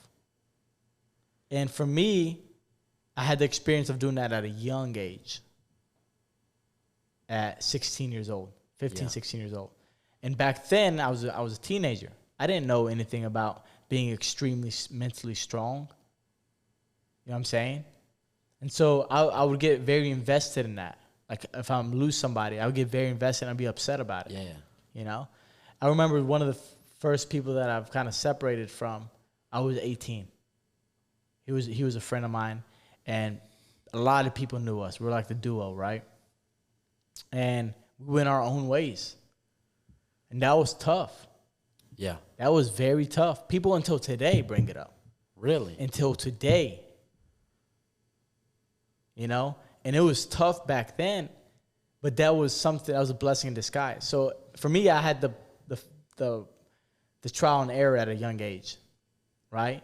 Because now you have the trial and error at 28, for example. Somebody that has a trial and error of cutting people off now, it's not going to be easy, especially when you're a lot older. So now, because I've had the process of doing it at a young age, so I can cut somebody off. And I'm not trying to be cold-hearted, cold-blooded, but I know who to cut off now. Yeah. But now it's not even I know who to cut off. I just won't even let you come in, so I don't have to cut you off. that filter's for right there. That's what the filter's for. So I don't have to let you come in, then cut you off. I just don't let you in. Yeah. You know what I'm saying? We have to, in Arabic we say, there's a saying, you have to fit khubis. You have to break bread together. It's an English saying too. Yeah. You have to break bread. You know? So we have to break bread first. You know what I mean? And then we can go from there. And so it's hard cutting people off. And you'll be emotionally attached to them for a while. But you'll realize that it was for the better most of the time. Yeah. You know, in my culture, there's a saying to what you said about jokes and stuff. It's that in between jokes and jokes, the truth shows its head. Yep. You know? And it is true. Like, you hear people say something and be like, da-da-da-da-da. Just kidding, right? Yep. Or, like, make slick comments as a joke. But in reality, sometimes, like, slick comments will really be like envy, you know? And I think it's easy to brush them off or not give them too much mind. But you gotta, I've noticed in my life, the trial and error is like, you really gotta pay attention to those little things, or else you're gonna get more invested with the person. And then, like you said, then now you're invested, and then now you gotta cut them off, and you gotta go through all of that, a kick in the chest, and you know, and then that's taking energy away from you, from your business, from your life of trying to achieve excellence. Mm-hmm. And you don't got time for that. When you're running a business, you ain't got time for that BS. It's just truth. You know what I'm saying? Like, that's why I keep my circle small.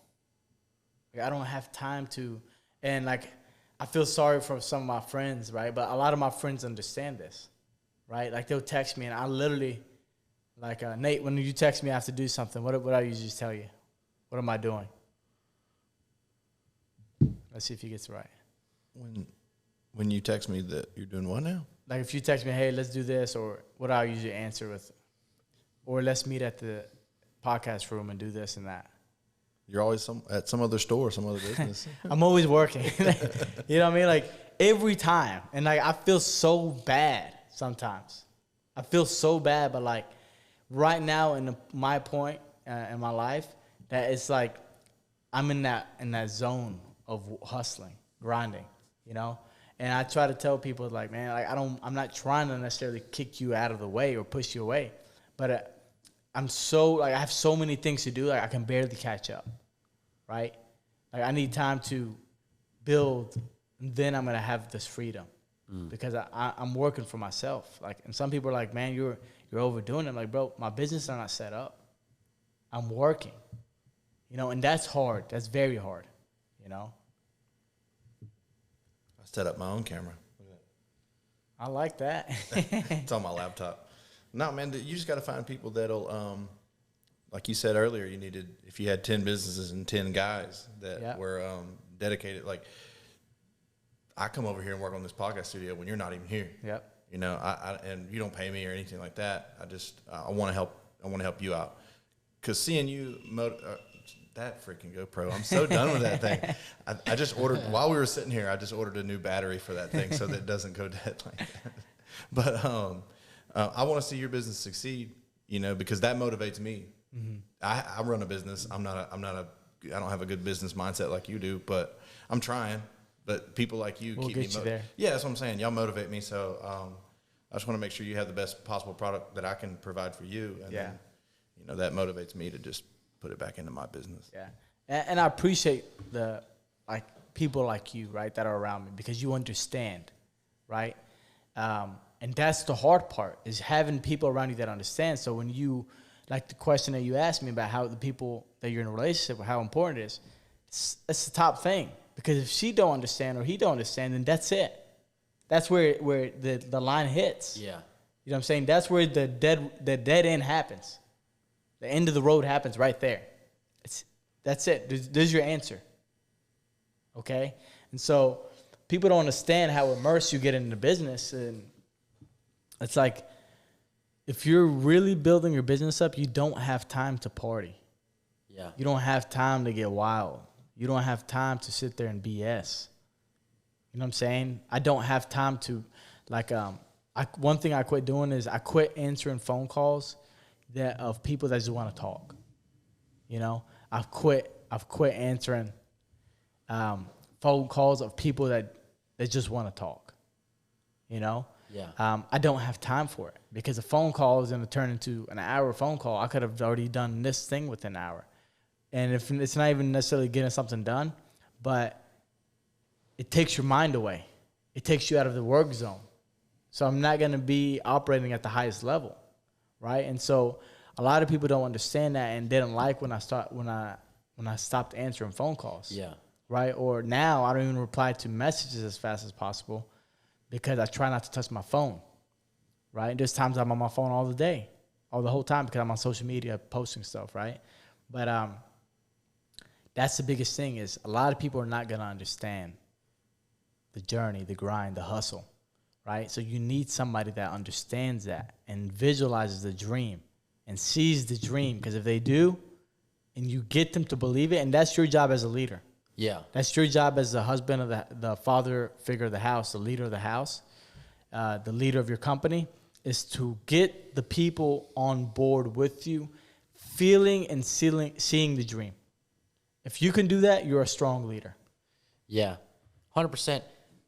Get everybody on board, right? Mm-hmm. You mentioned something that was hilarious to me about like answering phone calls, and I remember I saw a Dan Pena episode. It was like I already know this. It was like so this woman said that she called her mom 17 times a day, and he was like, "What the fudge can you talk about 17 times a day other than idiotic-ish?"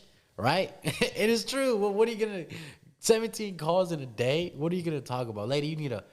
And she was there to Dan Pena's self-improvement guy, Quantum Leap, right? Mm-hmm. Big leaps in personal development and business. So she's there for personal development. If you're trying to work on yourself, you're wasting so much time. What is your retired mom going to talk to you about? Right. About her favorite kitten? How he spilled the milk and ha. You know, obviously, love your parents and because they're not going to be here forever. But come on now, 17 times a day. Man, let me tell you something. There ain't nothing to talk about for that long. I'm going to tell you something right now. Like, for me, it's cutting. Like, my phone calls are quick. I have some friends that love to talk, but I can't answer those phone calls all the time. Like, Nate calls me a lot. It used to. Now we text each other because now he probably knows like I text better, right? But girls always want to talk on the freaking phone. Why you don't want to call me? You probably out there cheating, ain't you? I hope Nicole's not watching this episode. She probably won't watch this one. Nate just rolled his eyes so hard. But I get so scared to tell her don't freaking call me all day because then if she stops, I'm gonna be like, oh man, you know, yeah, she's mad. So yeah. I gotta be careful. But girls want to sit there and talk on the phone all dang day. Like, what do we got to talk about? You know what I'm saying? And it's like there's nothing. The funny thing is there ain't nothing to talk about. Well, and I don't mind if you call if it's there's some substance to the conversation. It's usually 5 minutes or 10 minutes. And if they want to vent, maybe 15, 20 minutes. But the other 30, 40 minutes, an hour is like, what are you doing 20 times? Well, again, she's not gonna listen to this one, but she'll just call and talk about the things she's looking at right then in that moment. And I got 3 screens going on, and I got Mo breathing down my neck. I need you to edit this clip, that clip, and then I feel bad because I kind of, put it off on her because I'm just like, yeah, all right, bye. And she's like, you sounded so frustrated with me on the phone. And it's like, well, I'm doing stuff like I'm not talking about like the milk and the fridge and the coffee creamer and we're on the dog and. Well, what should we do next weekend? Yeah. What are we gonna do for the Christmas dinner? Man, I'm setting up. This is kind of off subject, but kind of not. I'm setting up like a tablet on our kitchen counter that I can put. So I have a shared calendar, and I'm putting stuff in that calendar. Oh boy! To stop having so many of those phone conversations. Yeah. So if she's wondering where I'm at or what I have planned or what I'm doing, calendar. just it's in the calendar. Smart. Just go look at it. Smart. Yeah. Yeah. I have a couple friends that they're like that. They're married and they're That's like so that. Clever. But it's like, and it seems like it's always at the worst time. That's the crazy thing. It's like you get a call and you feel like it's like, did you really have to call me right now when I have 4 million things to do? Mm-hmm. And it opens up a window of being called. Like, Yes. you get that one call, and then everybody wants you all at the same time. And I'm probably the one that you get a call from me every once in a while, like 11 o'clock at night. And that is when everybody has gotten quiet on me and nobody's bothering me. And then I'm like, wonder what Mo's up to. The funny thing is, I've noticed that, and then I'll wake up the next morning. Like I wake up 5, right? I don't even look at the time, and then I look at it and I'll go, oh, I wasn't awake. I'm stupid. And I text him like like the other night he called me or he texted me because now you text me like, are you awake? And I woke up. It was Sunday morning. I woke up early, like 6 something.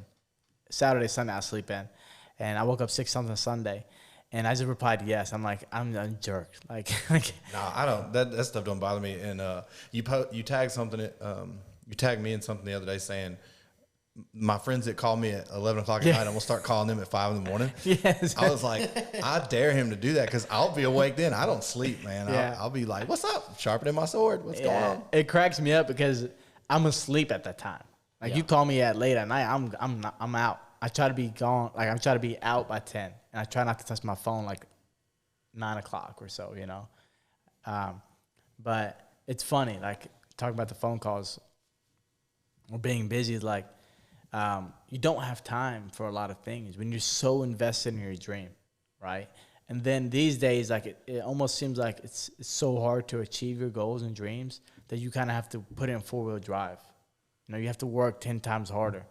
And with our mindsets and our attention spans because of TikTok and YouTube Shorts and all of this stuff, we lose our attention quickly, right? So you can't you may think it's something small, but it's actually something big, right? Like you may say, oh, it's a phone call. It's not just a phone call. Now you've taken me away for an hour of my work, which is a lot. Oh yeah. You know, and now my mind is somewhere else. I was in the zone. My imagination was going. I was coming up with everything. And now you took me away from that. And so that's why I don't answer phone calls, you know? One thing that I've learned and in life in general is that a focus is a superpower. Being able to get into focus and in the zone, you know, get the ball rolling.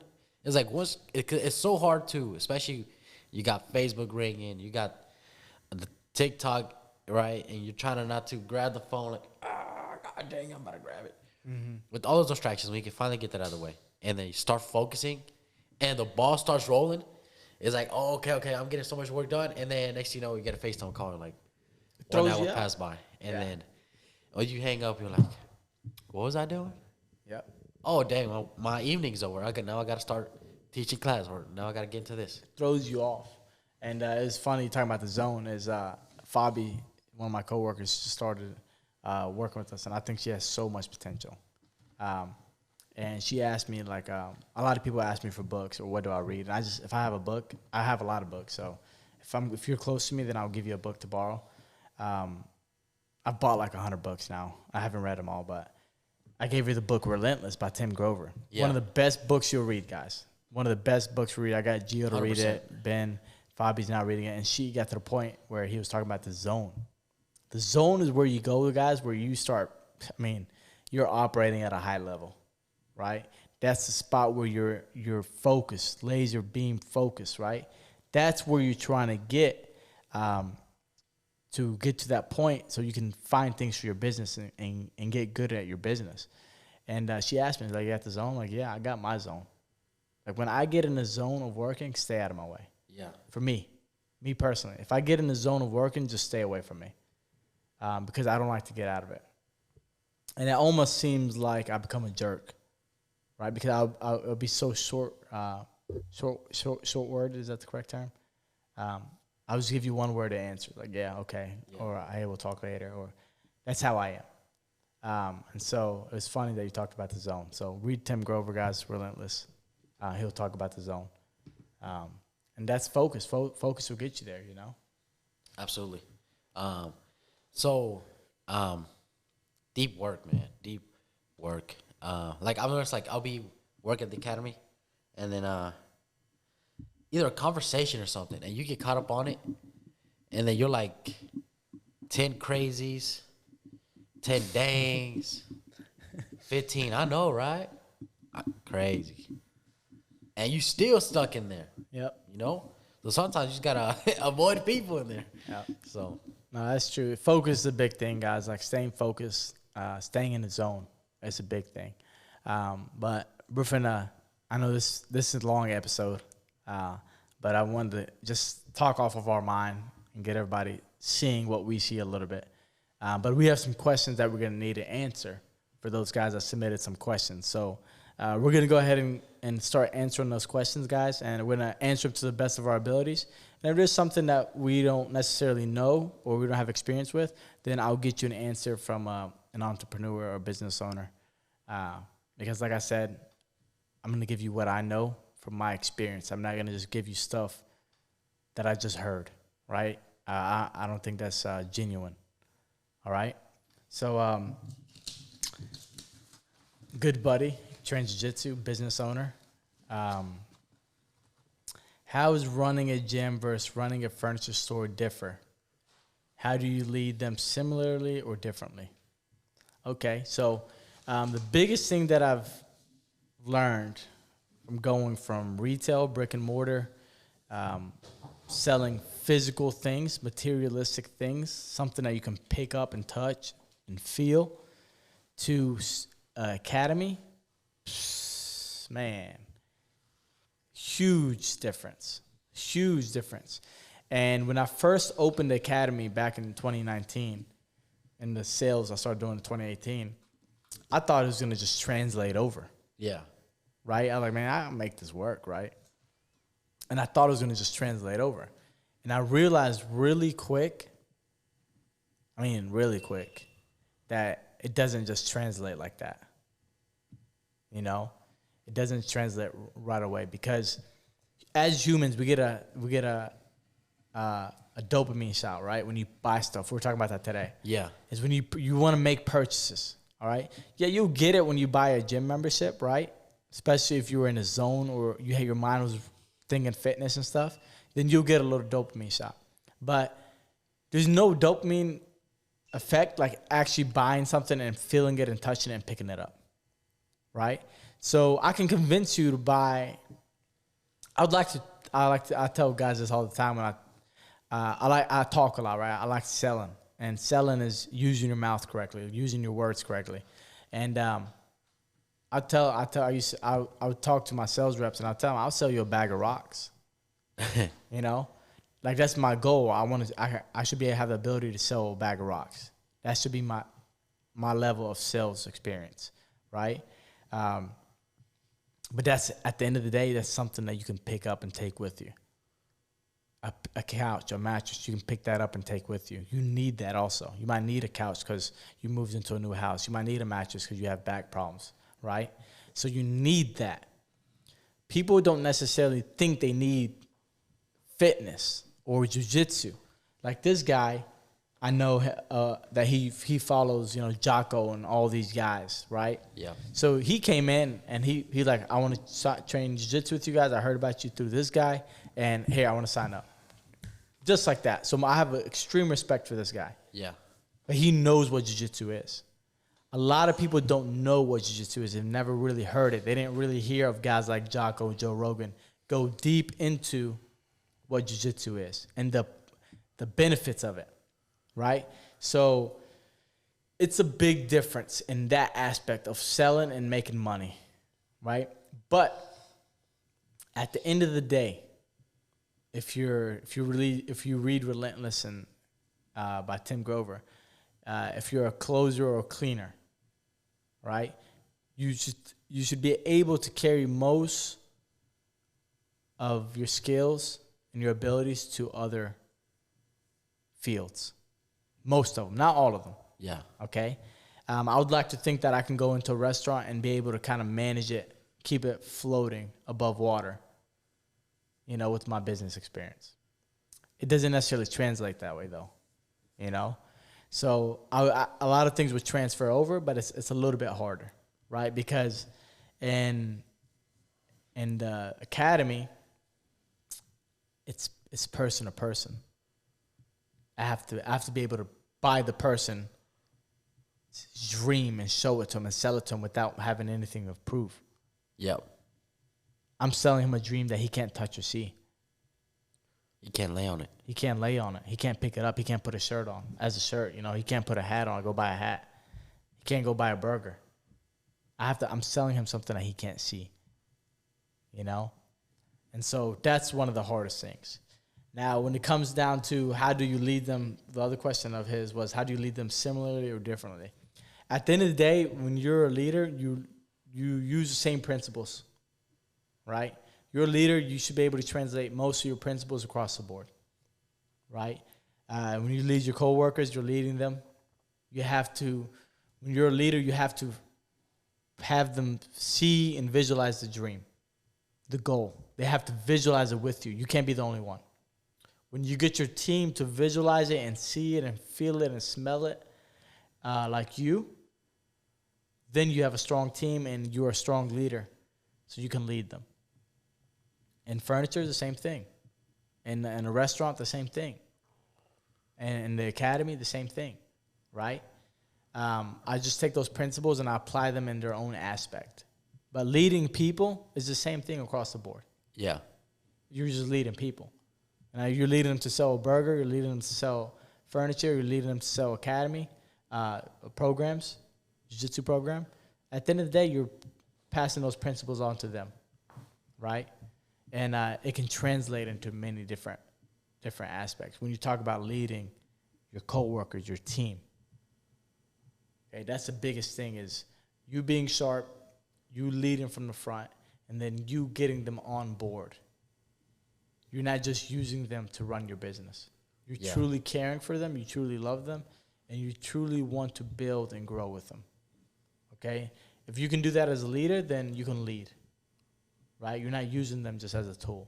Yeah. Right? Because at the end of the day, it's a mutual thing, right? It's a wheel that everybody needs to it's like you're on a boat. Everybody needs a paddle. You may be the captain, but the captain needs a paddle. Yeah. You know what I'm saying? So if you have that mindset, then you can lead a team no matter where. That's awesome. So, question number 2 by another one of our good friends, Mr. BN. How to overcome the fear of failure when you're trying to start a business? Man, this is one I struggle with. This is arguably the hardest one. Okay, one of the hardest ones. Because as humans, we have a built-in like safety net. He's your brain. Yeah. You know what I mean? Your brain is so sophisticated and so intelligent. It's unbelievable. Your brain sends signals down to your body so you don't get injured. You know what I mean? Like I've been having an injury, and the guy told me like it sends signals down. Doctor told me it sends signals down to your muscle so it can tense up and protect your spine or your skeletal system. You know what I mean? How smart is that? Wow. You know what I mean? So your body does things like that to protect you. And so your brain does that too when you try to do something crazy. Like if I know that I'm going to cut myself with this knife, like my mind is going to try to keep me for the most part, unless you're daydreaming or something. Knowing it's dangerous, like be careful with it. Right? It's going to try to protect me from this knife when I'm cutting, an onion or whatever. So what happens in business is when you try to open and take that leap, it starts talking you out of it. Right? That's the biggest problem that I have, because one of the things that happens, and this is me, it doesn't matter how strong your mindset is, I believe this happens to everybody, is your mind starts putting negative things into you. Okay? Especially when you're starting yourself. It's not a franchise. Like franchise, at least it has reputation. Or you buy into a company that's already successful. You buy, 10% ownership. Yeah. Or you buy a company that's already successful. Yeah. That's different than building from scratch. Because you're going into, at the end of the day, you're going into unknown territory. Even if you do a bunch of market research, you do all the study, you're going into something that's unknown. You've never done it before, for first-time business owners. Yeah. So your mind is going to do everything it can to talk you out of it. Hey, you're going to lose all your money. You're going to be an embarrassment. You're going to be a failure, you're going to go bankrupt, you're going to go negative, you're going to lose everything, you're going to lose the house, you're going to lose the car, you're going to lose everything, you're going to lose the relationship. All that starts coming into your mind, okay? But all business goes back to mindset, okay? So if your mind, if you can make that shift, we talked about making shifts in your mind. If you've practiced making shifts in your mind, you can make that shift and turn the wheel the other way, right?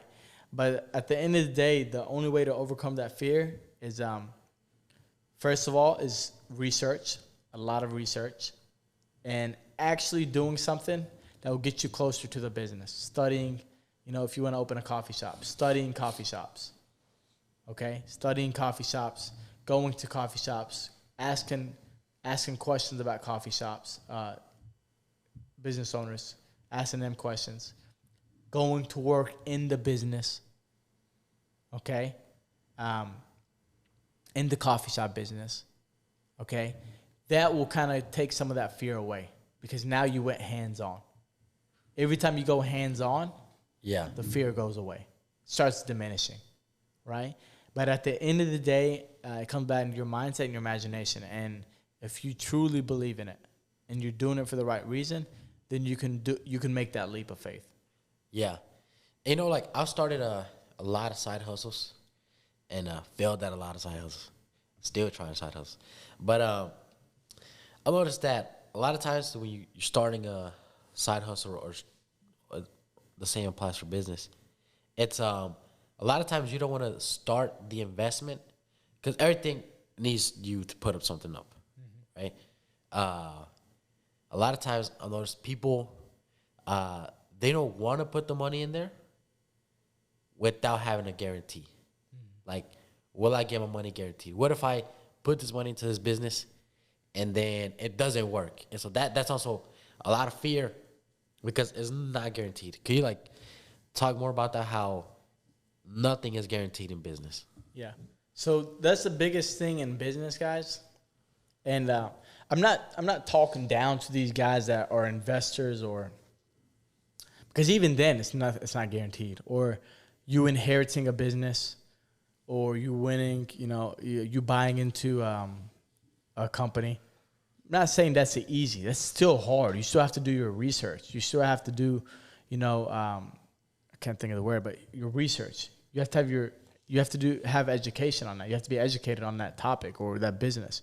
But even then, when you buy into a franchise, okay, you can go, for example, there's been Chick-fil-A's that have closed down. There's been Walmart's that have closed down. There's been, I'm sure there's been Apple stores, and there's been Macy's have closed down. One of the Sears, bro. Sears was a monster.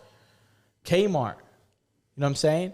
So in business, when it comes, it's so raw. It's so bitter. You know what I'm saying? There is no guarantee. Because I've told you this before. You can do all that you have, everything that is possibly within you. Yeah. For your dream and for your business. And then after it's said and done, you still don't achieve it. You still don't succeed. Crazy. And that's why it's hard for people to go into business. Or that's why it's hard for people to stay in business. Some people go into business, see some success. There's people that I've seen, that I personally know, that have gone into business and been so successful, but it's beat on them so bad, it's wore them out so bad that they sell and get out of it and just go to a regular job because it's a never-ending cycle. Yeah. Right? Because the what if is always there. There's good months and there's bad months. And when it's good, you're fine. When you're good, you're having a blast, right? But when one bad month hits, right away your emotions dip. Your stress shoots up. Right away. Right away. Or when they say the recession's coming. Or we're in a recession. That right away throws you for a loop. Okay? So there is nothing guaranteed. There is no guarantee. That's the thing. There is no guarantee. And then when something like a pandemic comes, it wipes you out if you weren't ready for it. So you probably there's people that have worked on their dreams for 5 years, 10 years. And a 2-month shutdown took them out. Tragic. So there is no guarantee, and that's where that's why the failure comes in. Yeah. Yeah. I guess business is the ultimate bet on yourself. Would you say that? Oh yeah, you're betting on yourself. You know, and you have to believe. You have to believe in yourself. You know, and growing up working, I will always bet on myself. Right? It's hard. It stresses me out, but I will always bet on myself. Powerful. Awesome. Moving on to our next question by another good friend of ours, Mr. JS. So, what are some ways to secure funding for a new business? So, I'm gonna give you. I don't say in business, guys. There's secrets and always in business, and you don't give out all the secrets. You don't say everything all the time. But so he asked that, and then the other question somebody else asked was same thing. How do you get the funding to start your business, and when do you know it's time to purchase the building? Also, do you have an investor, and how do you recommend finding an investor with your best interest? So it's two people, similar question. Yeah. So what are some ways to secure funding for a new business? Okay. Hitting the lottery. You know, that's a way to secure funding for a business, hitting the lottery. Another way to secure funding for a business is inheriting money from a wealthy family member. Okay? I don't got neither of those two. Me either. Another way is asking for money from a family member. Okay? You might have a wife or a husband that has a rich family, right? You usually see them ask for each other. But my opinion, I don't mess with family. I keep business away from the family, right? There always finds a way for muddy waters. So that's just something I'm giving you away. I'm not saying I would personally do it. Having people that you know that are wealthy, okay, asking them, okay. You ask any entrepreneur, they'll ask the people around you, right? Sometimes it can be them, like you giving them the business plan, and then some people will give you the money, right, to start your business, and they just want, they give you 50,000, hey, give me 10,000 on top. Okay, it can be simple as that. It can be a handshake. Okay, it can be credit card. Starting a business with a credit card. It can be business with a line of credit, but it's hard to have a line of credit if you have no income, a good source of income. It can be leveraging your house, right? Your car. A lot of people do that. Those are the biggest ways. Can you think of anything else that I'm missing? Loans, right? But Credit card loans. Credit card loans or just regular loans, different kind of loans, but you need a good source of income. They're not going to just loan you money, right, for a business. They're going to want a business plan. You have to write up this business plan. And why are they going to give you business? And this is especially for first-time business owners. Why are they going to give you a loan of $100,000, for example, and you have no business experience? Yeah. And you want to go open a food truck. Well, there's 5 million food trucks in Memphis. Yeah. There's 5 million food trucks in every city. You know what I mean? So it's hard, especially when you have nothing to your name. Yeah. Right? For me, I just saved up, scrapping money, and I knew a couple guys, and it was a handshake, right? And your reputation has a lot to do with it. Okay? A lot of people, that's why I try to keep everything professional. I try to keep high standards because sometimes people will give you based on your reputation, you know? Another thing is investors. Okay, I don't know how I completely skipped over that. Is if you want investors. I don't like investors in my companies. I don't like business partners. Okay, business partners and investors are two big ones that you see a lot. But I've never seen, me personally, I haven't seen any good business partners that last. Okay, a lot of people that I've talked to, there's always a split in the business somewhere, 5, 10, 15 years in. So those are two big ones: business partners, investors. Some investor is different than a business partner, right? Just putting in money to accept a return instead of owning a share, right? So those are two big ones that you see a lot these days. Yep. Which makes a lot of sense because obviously every individual has their own way of thinking. So one guy wants to pull this way, other guy this way, and then eventually it splits. It don't matter how good you are, right? And my advice on that is you have to make sure you're super, super, super, super, super, super good with them, and know them inside and out, and then have everything in details on paper. yeah, Right, if you want to do that. But those are the biggest things. Either you work and you save up money, okay, which I'd say is the best way, or if you know somebody that's willing to shake that hand. yeah. So I just thought about something, right? Which is, I've had this idea, and I feel like a lot of people have this idea too.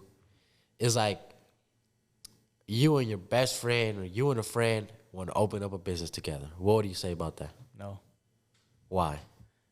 because it's not going to end well. This is just my 2 cents and my experience, okay? That's my experience on it. So I will not do it. I will not do it. Now, if I opened up the business and I say, hey, you can work in the business and I'll pay you X amount of dollars, if we see success in it, right? You can't just work in it and act like it's your home and you just sleep in there, right? Yeah. Like you have to work and build it up. I'll pay you X amount of dollars. So at the end of the day, yes, you're an employee. That's the only way. Yeah. But I wouldn't go in, hey, he's my best friend. I want to open a business. Will not do it. Yeah. I remember one time you mentioned it was like 2 people working together, and you were like, that's not a good idea.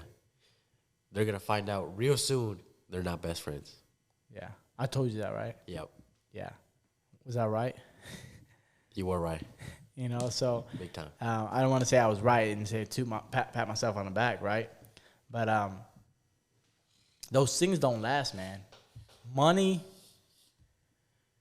can make the good go bad, and money can make the bad go good, right? Money can make 2 best friends very great friends, That's or powerful. money can make 2 best friends hate each other's guts. Hate each other's guts, you know? And so I'd rather not risk it. And unfortunate, I have not seen it yet. And I know a lot of business owners. I know a lot of successful business owners. I have not seen a successful business partnership. I haven't. You know? Eventually it'll break apart. Yeah. I feel like for that, it's got to be like brothers, you know? Yeah. I mean, and even then, I've seen brothers at each other's throats over money.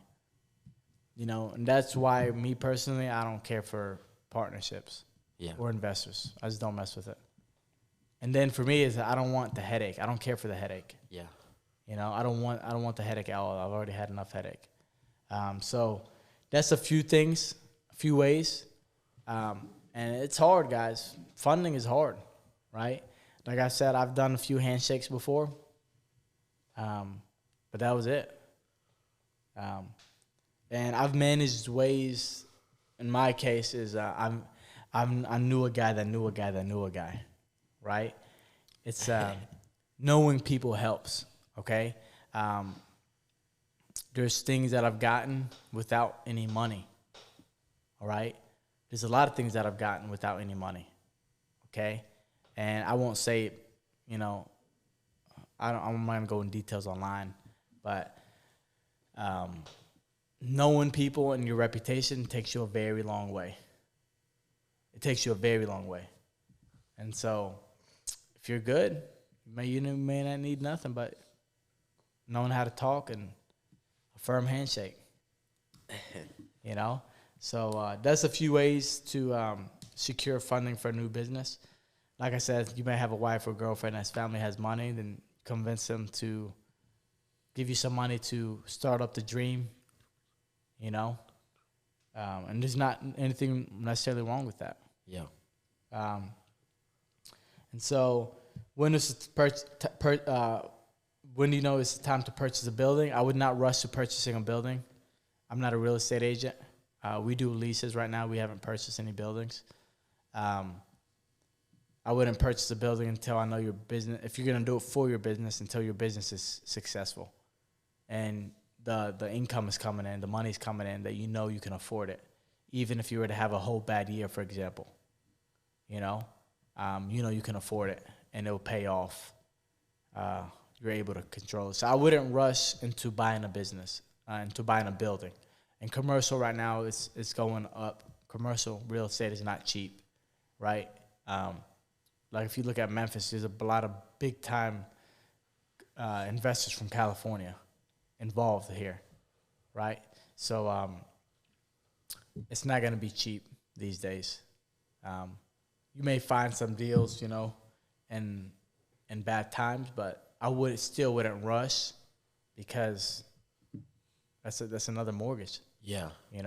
So I would start with the lease, finding a good location, right? And having a good lease, signing a good lease, negotiating a good lease. And I'll give you my tips on that. If you're looking into that, guys, you can always reach out to me.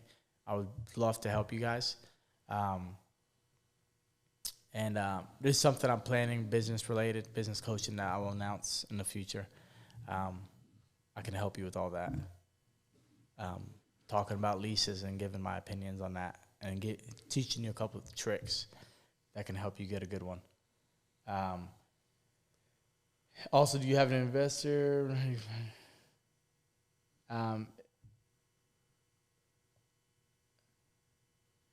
How do you recommend finding an investor with your best interest? It's tough. It's really tough, right? Because people these days are very fearful of letting their money go. Yeah. Especially with a lot of the things going on in the world. Especially when everybody keeps saying recession and depression, right? So it's going to be hard to find an investor, right? And like I said, the easiest ones are the ones that are usually closest to you, right? Me personally, I don't get involved with none of that, right? Because it causes problems with friendships, relationships. It causes big problems. So I don't get involved with that. But usually you can convince somebody in your circle, hey, let me borrow $5,000. Let me borrow $10,000. Yeah. You know what I'm saying? You already have 10,000. And you learn there's ways that, let's just throw some quick numbers around, right? A cafe or a restaurant may cost $50,000 in equipment to open it up. Tables, chairs, okay?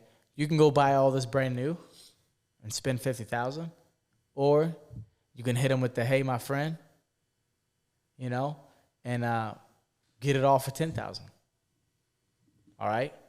My method, one of my tips would be go with the 10,000 method. Get it used, you're saying, right? Get it used, yeah.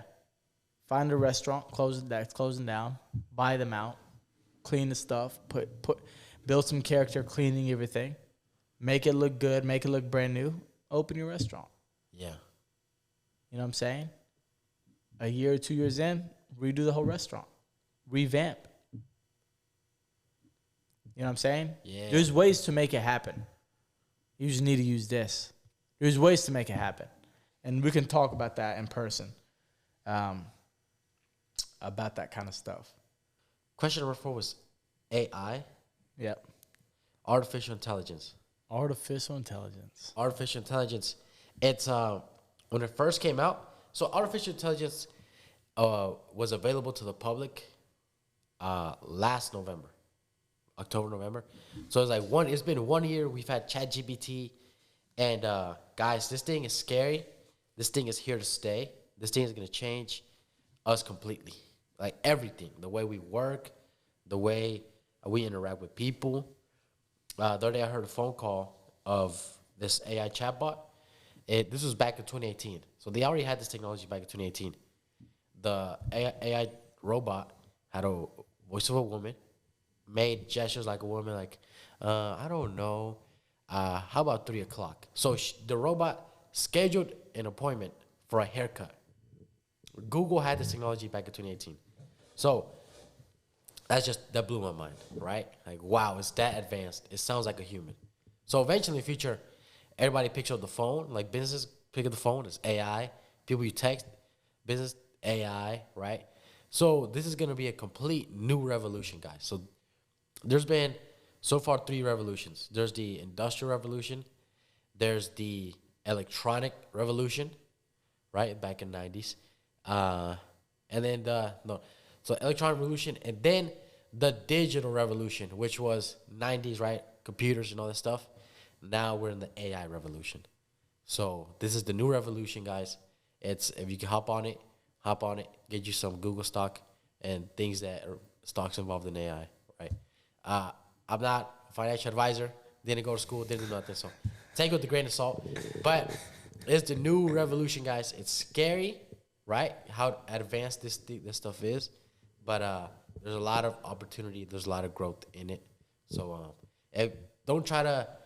My advice is, because it's new revolution. So don't try to like hold back on it. 'Cause a lot of people get scared by it. I think if I'm trying to find ways to hop on the dragon right now, that's gonna be take you to success in the future. That's what I think about AI. It's a power. Don't underestimate it. What do you think, Mo? Nate's gonna say something. Well, you guys are up my alley now, being the tech guy that I am. If you listen to enough Elon Musk, it's been here and it's been here for a while, and it's not going anywhere. Nope. Once you activate that beast, it's not going back to sleep. So if I had to give any advice to people listening, it's you already said it. Jump on the wagon. I use it at work every day. I find new applications for it almost every week. Just get on TikTok, search AI tools, and you might as well jump on that wave, because if you don't, everybody else will. And you'll be behind. Yeah, I agree with that. So a lot of people were freaking out, but I was trying myself with a few big business people a few years ago, and they knew about it. And then I thought about it, and I was like, I can run my academy that way. I don't personally want to. I want the human interaction. That's why I didn't do it. And that's what I called back then, because people are going to want the human interaction. People want to see Gio and Coach Mo. Okay? I want to talk to Nate. Yeah. I don't want to talk to a robot. Unless it's 11 o'clock at night. That's when I get my beauty sleep, you hear me? I can't look this good without getting my beauty rest.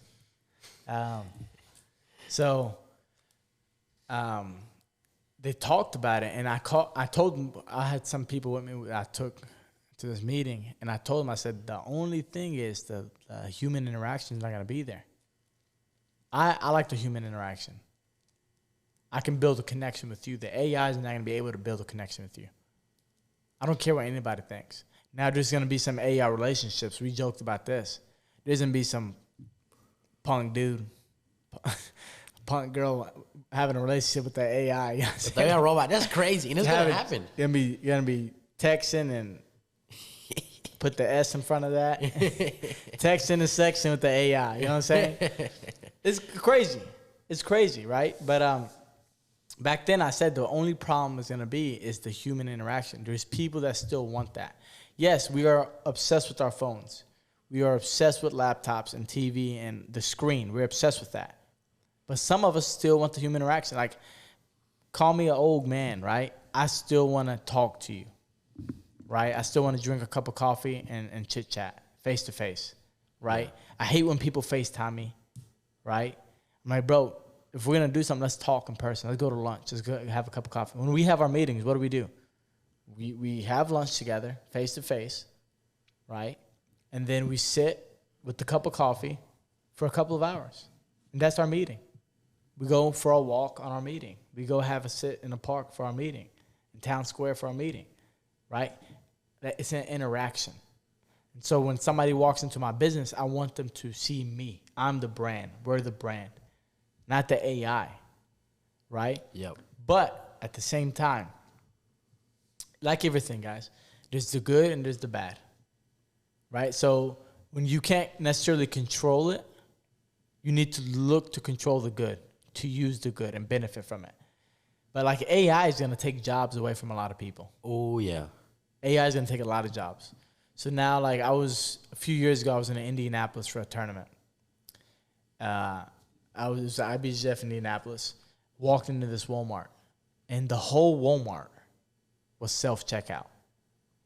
Really? Yeah. AI self-checkout, same thing.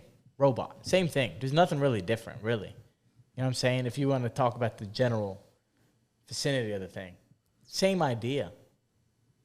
How many cashiers, employees did that take away by implementing that? Now, this is the capitalist mindset. I'm for that. Does it suck? Is it bitter? Is it raw? Yes.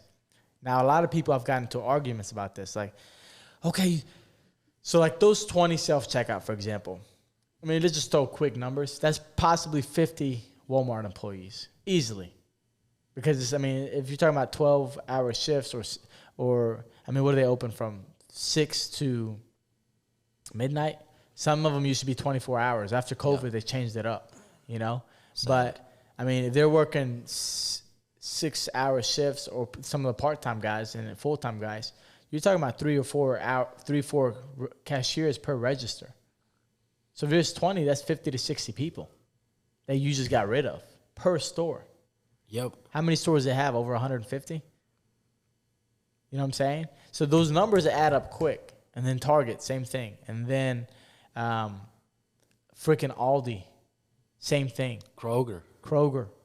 So how many employees are we losing because of that? The capitalist mindset, like, yeah, that's the way to go because I don't have to worry about crappy employees not doing their job, paying them for no reason, right? Even if they're good employees, I don't have to pay them, you know, X amount of dollars a week.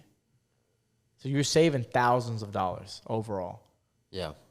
You know, people hate that, but that's capitalism, right? And not everybody's for capitalism, but capitalism is profiting, looking for profit. Yep. That's the only way for your business to survive and thrive is profit. So now, AI, you get on ChatGPT, and if you had somebody that did your marketing for captions and stuff, guess what? You don't need them no more. Yep. Just that quick. In an instant, boom. And you got me on this. You told me about it because you would come up with something. I'm like, bro, how are you coming up with this? Like, this is another level. Yeah. Like, this is like humans are extremely intelligent. But the things that you're coming up with, I'm like, bro, this like, no disrespect to you. This was not you, Giovanni. Yeah. I like from the night to the morning, I became the most well-spoken, words just combined beautifully. Well written, well spoken, and said in a certain way. Yeah. Right? Which it touches you. Right? And I'm like, this is not you.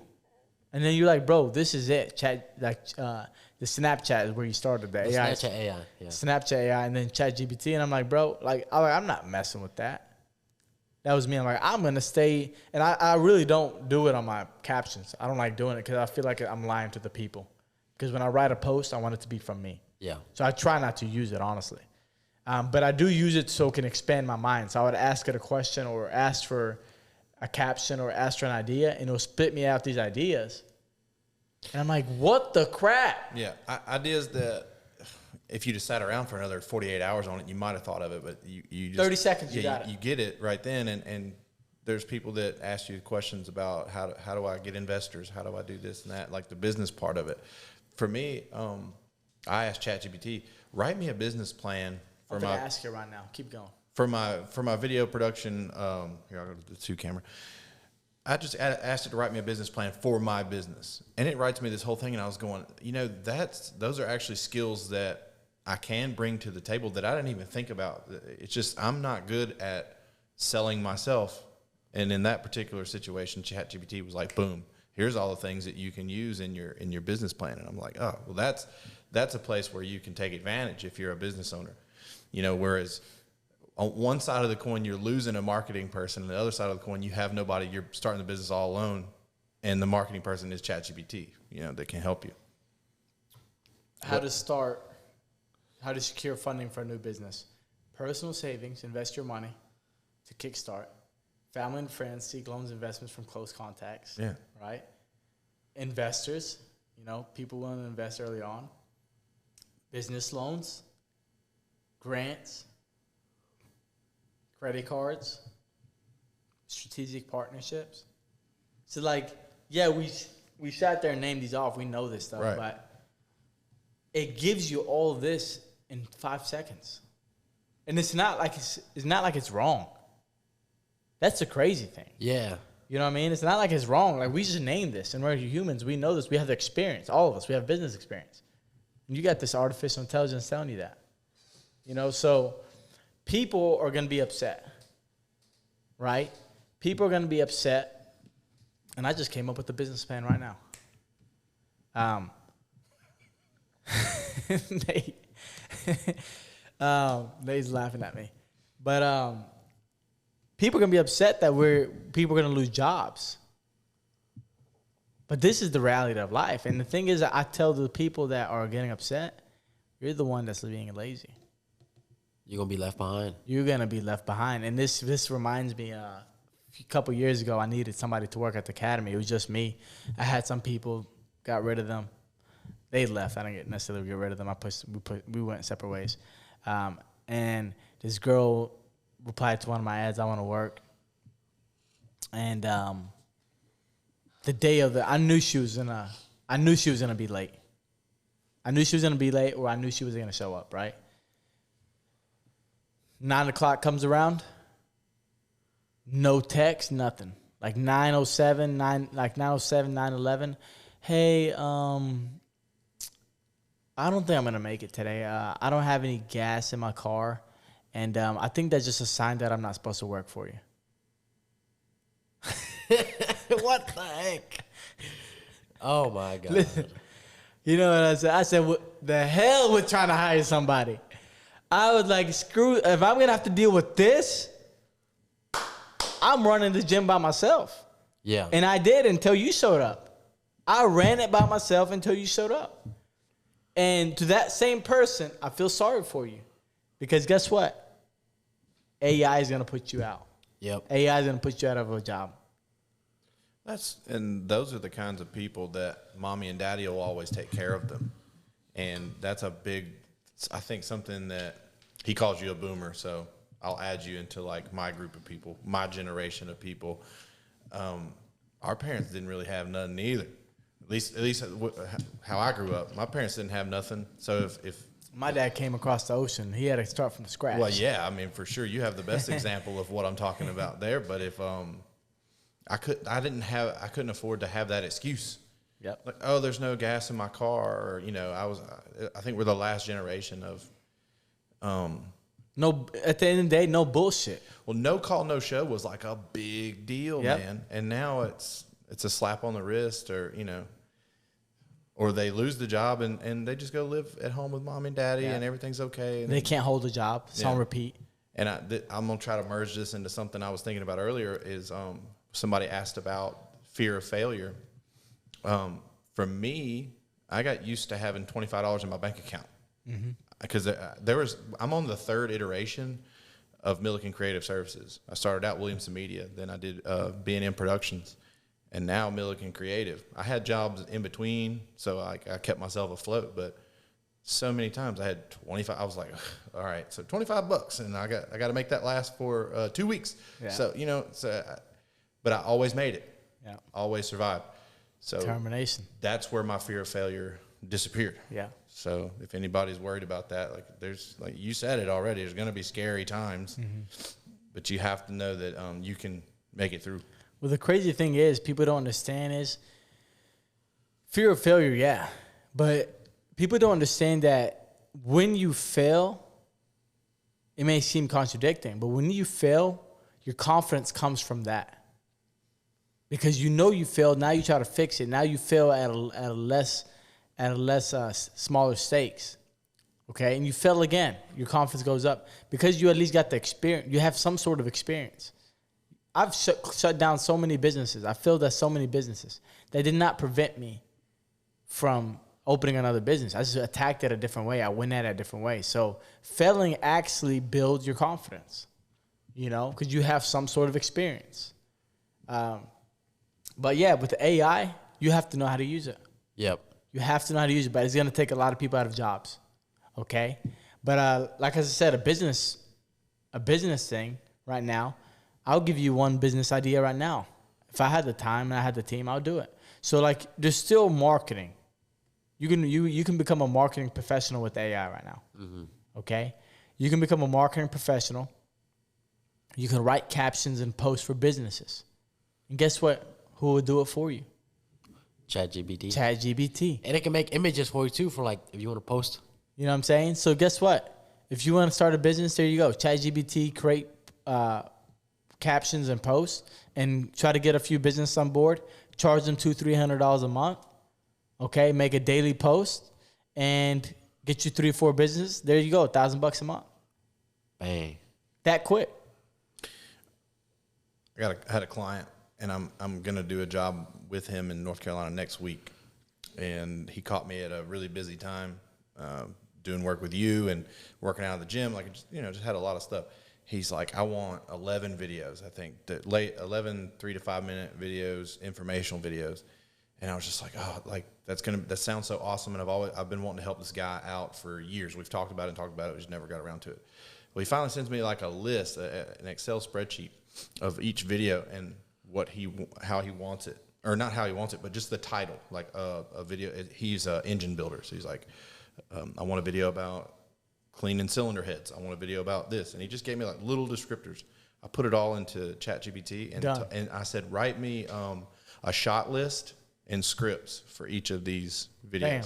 Boom. And I go in there and I tweak things because I'm like, nobody says that, or people that are around engines don't talk like that. Right. But what a load off my mind, right? Bro. I could go on back to doing what I was doing, and then I'll see him next Thursday or whatever, and I've got it printed off, ready to go. Dude, it's AI, honestly, like, I've recently, at first, I like, screw it, I'm not messing with it.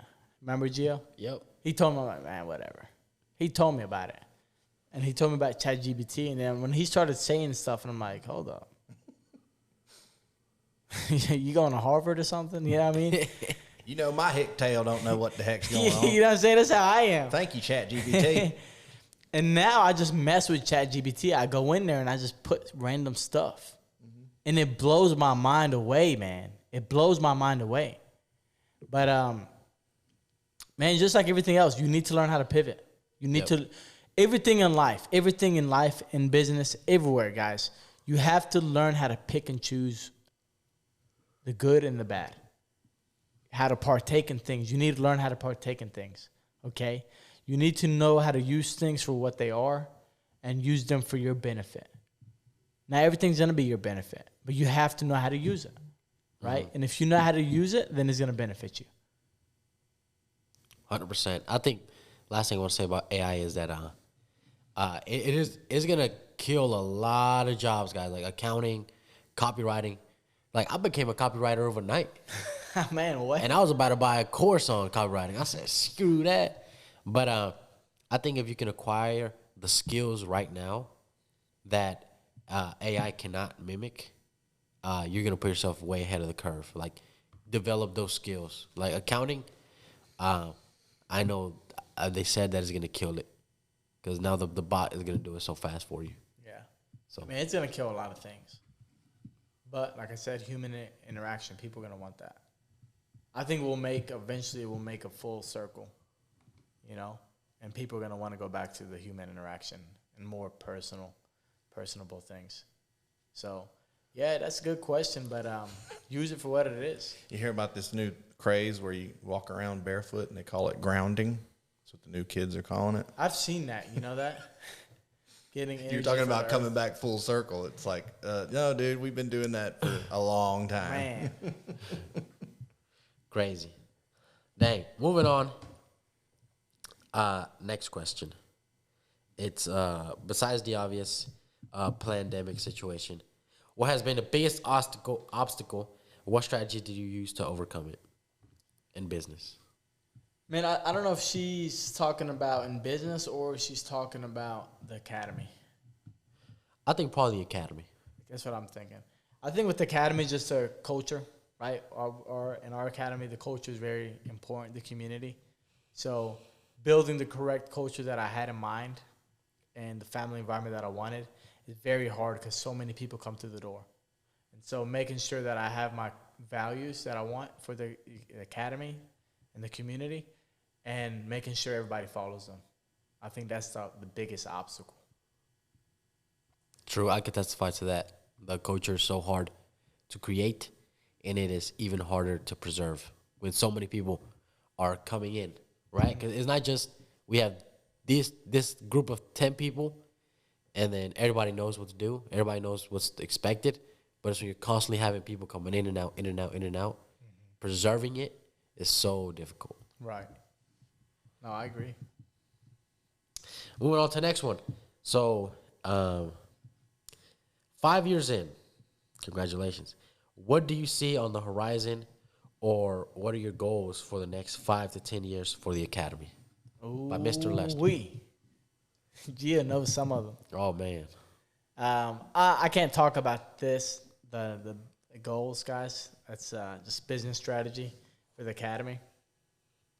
But I will tell you, I will say this, and Gio can probably back me up on this, and be honest with me, Gio, is the goal that I have for our Academy is that when I build it, I'm hoping, sooner rather than later. I don't know how long it's going to take, okay? But this would be the only academy of its nature. There will not. You can't go nowhere in the world to find one like it. I agree. I've looked up a lot of videos, a lot of academies to get inspiration from, to try to mimic, right, and learn from. And what's envisioned for Border, nobody else got it. There's no one not one like it. So stay tuned. It pumps me up, man, because every time I think about it, I see it now. Everything that I've told you, I see every single thing that I've told you about. I see it when I think about the dream. I call it the Dream Academy. So I visualize a lot. In the morning and at night, I have a notebook. I write my dreams in the morning. I write my dreams at night, and it's called my Dream Academy. So I have my Dream Academy. Some people say don't say it as you do. Some people say write it as you want it. So either I have my Dream Academy or I will have my Dream Academy. So there's different opinions on that, but I have my Dream Academy. And when I put that, I think about what the Dream Academy for me is. And Gio knows what that is. But Claudius, I'm hoping I can pull it off soon. It's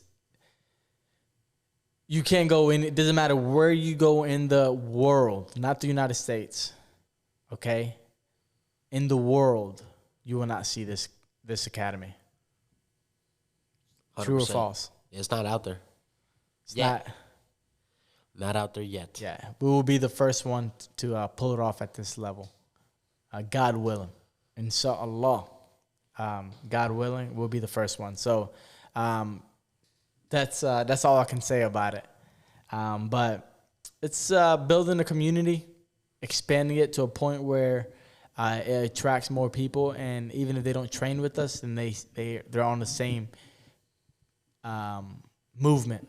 It will be a movement. That's what it is. That's the correct term. We will have a movement that will be for creating stronger individuals and helping the community in our country. That's all it is. Changing the world one day at a time for the better. Amen. I think that's the big goal. I agree with that. It's because especially in today's age, people are being attacked. Masculine men are being attacked, right? Masculine men get made fun of, people who got muscles or people who just men. I saw a video the other day. This woman, she was mocking men, what a masculine man is, and it's jiu-jitsu helps the boys become men, and it helps the girls become women. Yep. And so when I envision things, I imagine strong leaders, strong generations coming up through jiu-jitsu. Yep, I agree. That's our goal, is to make stronger men and stronger women, respectful men, respectful women, because that's what's going to make the world a better place. I can't wait for this self-checkout jiu-jitsu plan that we got coming.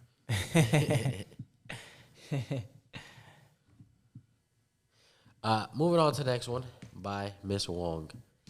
How did y'all stay positive during the pandemic? The I just noticed you say pandemic. pandemic. Clever. When I heard it for the first time, I was like, that's just hilarious. I got to stick with it. So how did I stay positive during the time the gym was shut down? I remember the energy when the gym opened back up. Do you have periods of anger or moments where it's really hard to stay motivated and sharpen your sword? Man. So Gio was not with me at that time. No. So there was a couple other people. They're not with me anymore. But I kind of saw it happening. Okay. I remember when the talk first started happening about this virus coming over from China, right? It was just people just mumbling and then doing this and that. And I was like, who cares? I remember telling one guy, I'm like, who cares? Like, what are you're going to die from fear before? Like, you're not even going to die from the virus. You're going to die from fear. Like, this person was freaking out. Yeah. And I remember, I'm like, bro, just chill out. But anyway, I was the guy that went to Sam's Club. And I bought like a cart full of things. I bought just essentials, right? I didn't overdo it. I didn't buy all the toilet paper, even though I did try to get in that business. But I remember one thing that I've never forgotten. I was like, this guy is so smart. And it's just a small detail. It was this guy. He went and picked up like all the Germex. And if I did that, I would have been at a different level. Because come to find out that Germex, toilet paper, and face masks were like the three number one, and gloves were like the four number one selling things during the pandemic. And so obviously as a businessman, you need to pivot, right? But how did I stay positive when that happened? When I knew that it was officially, when I knew that we were going to get shut down, it put me down.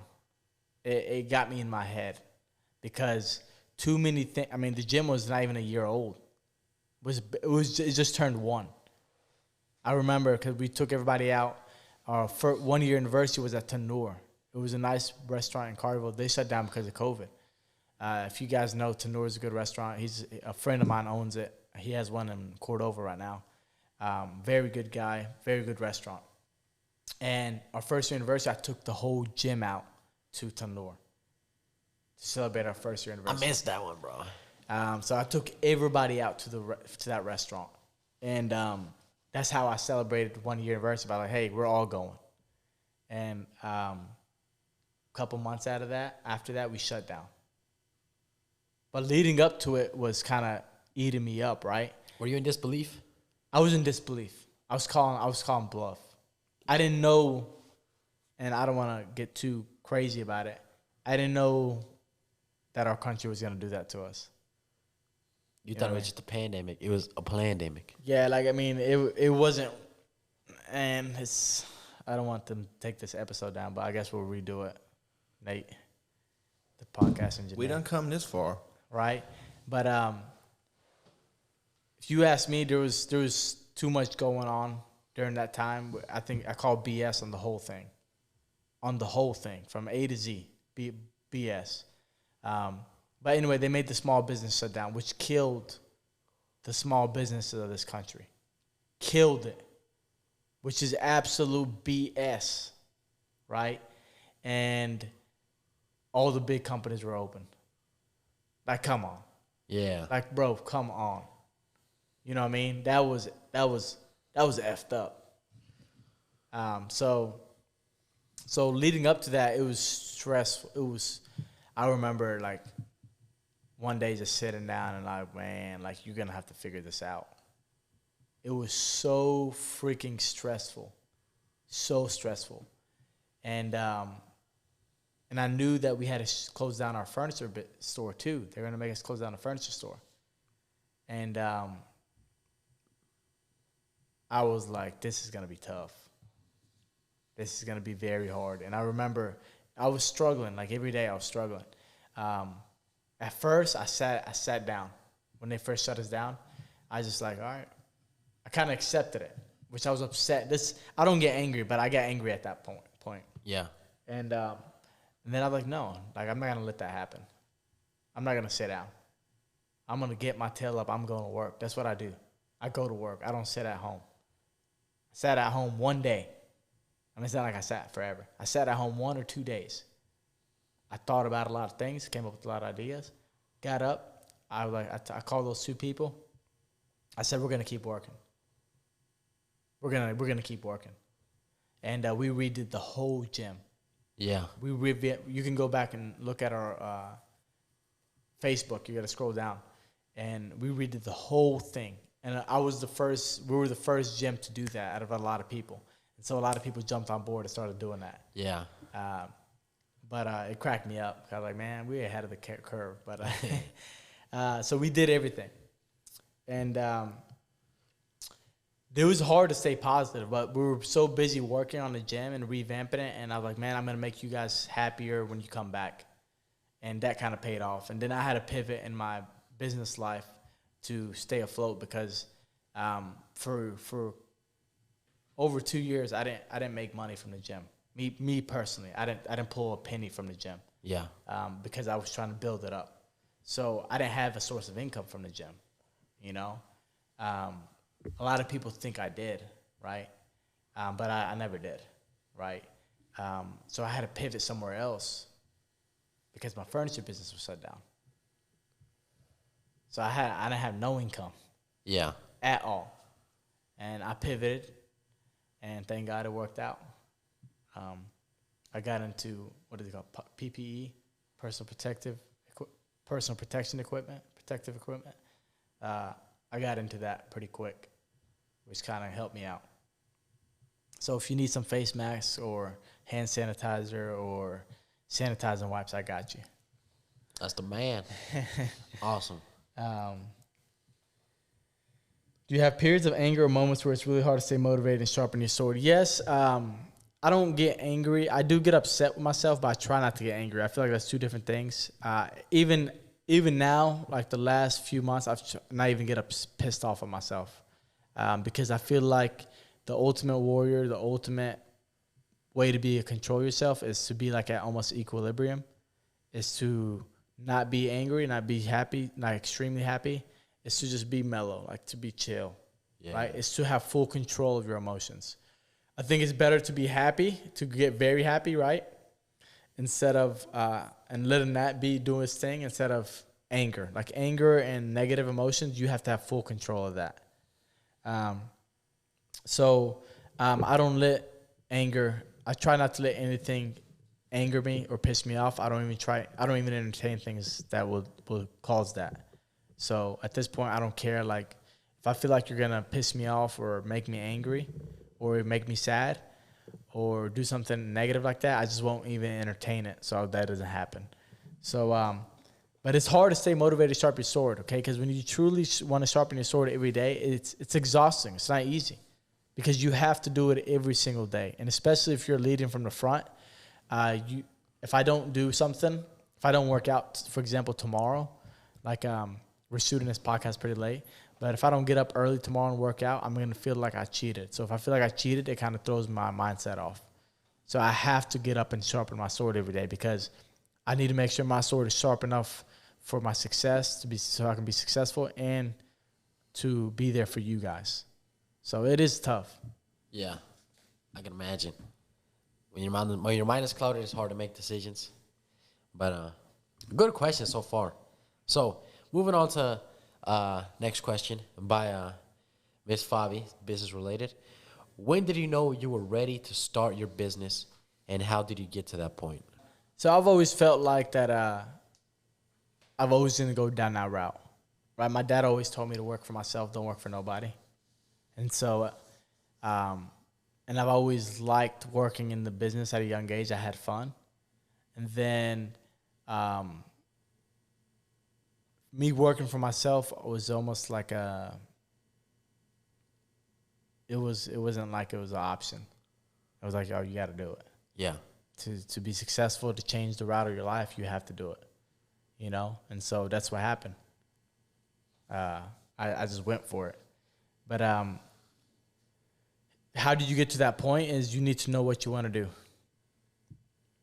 You know, you need to know what you want to do, and you need to study it a lot, and you need to work in it a lot, and talk to people that have started in depth of what you want to do. Yeah. You know, go deep into it.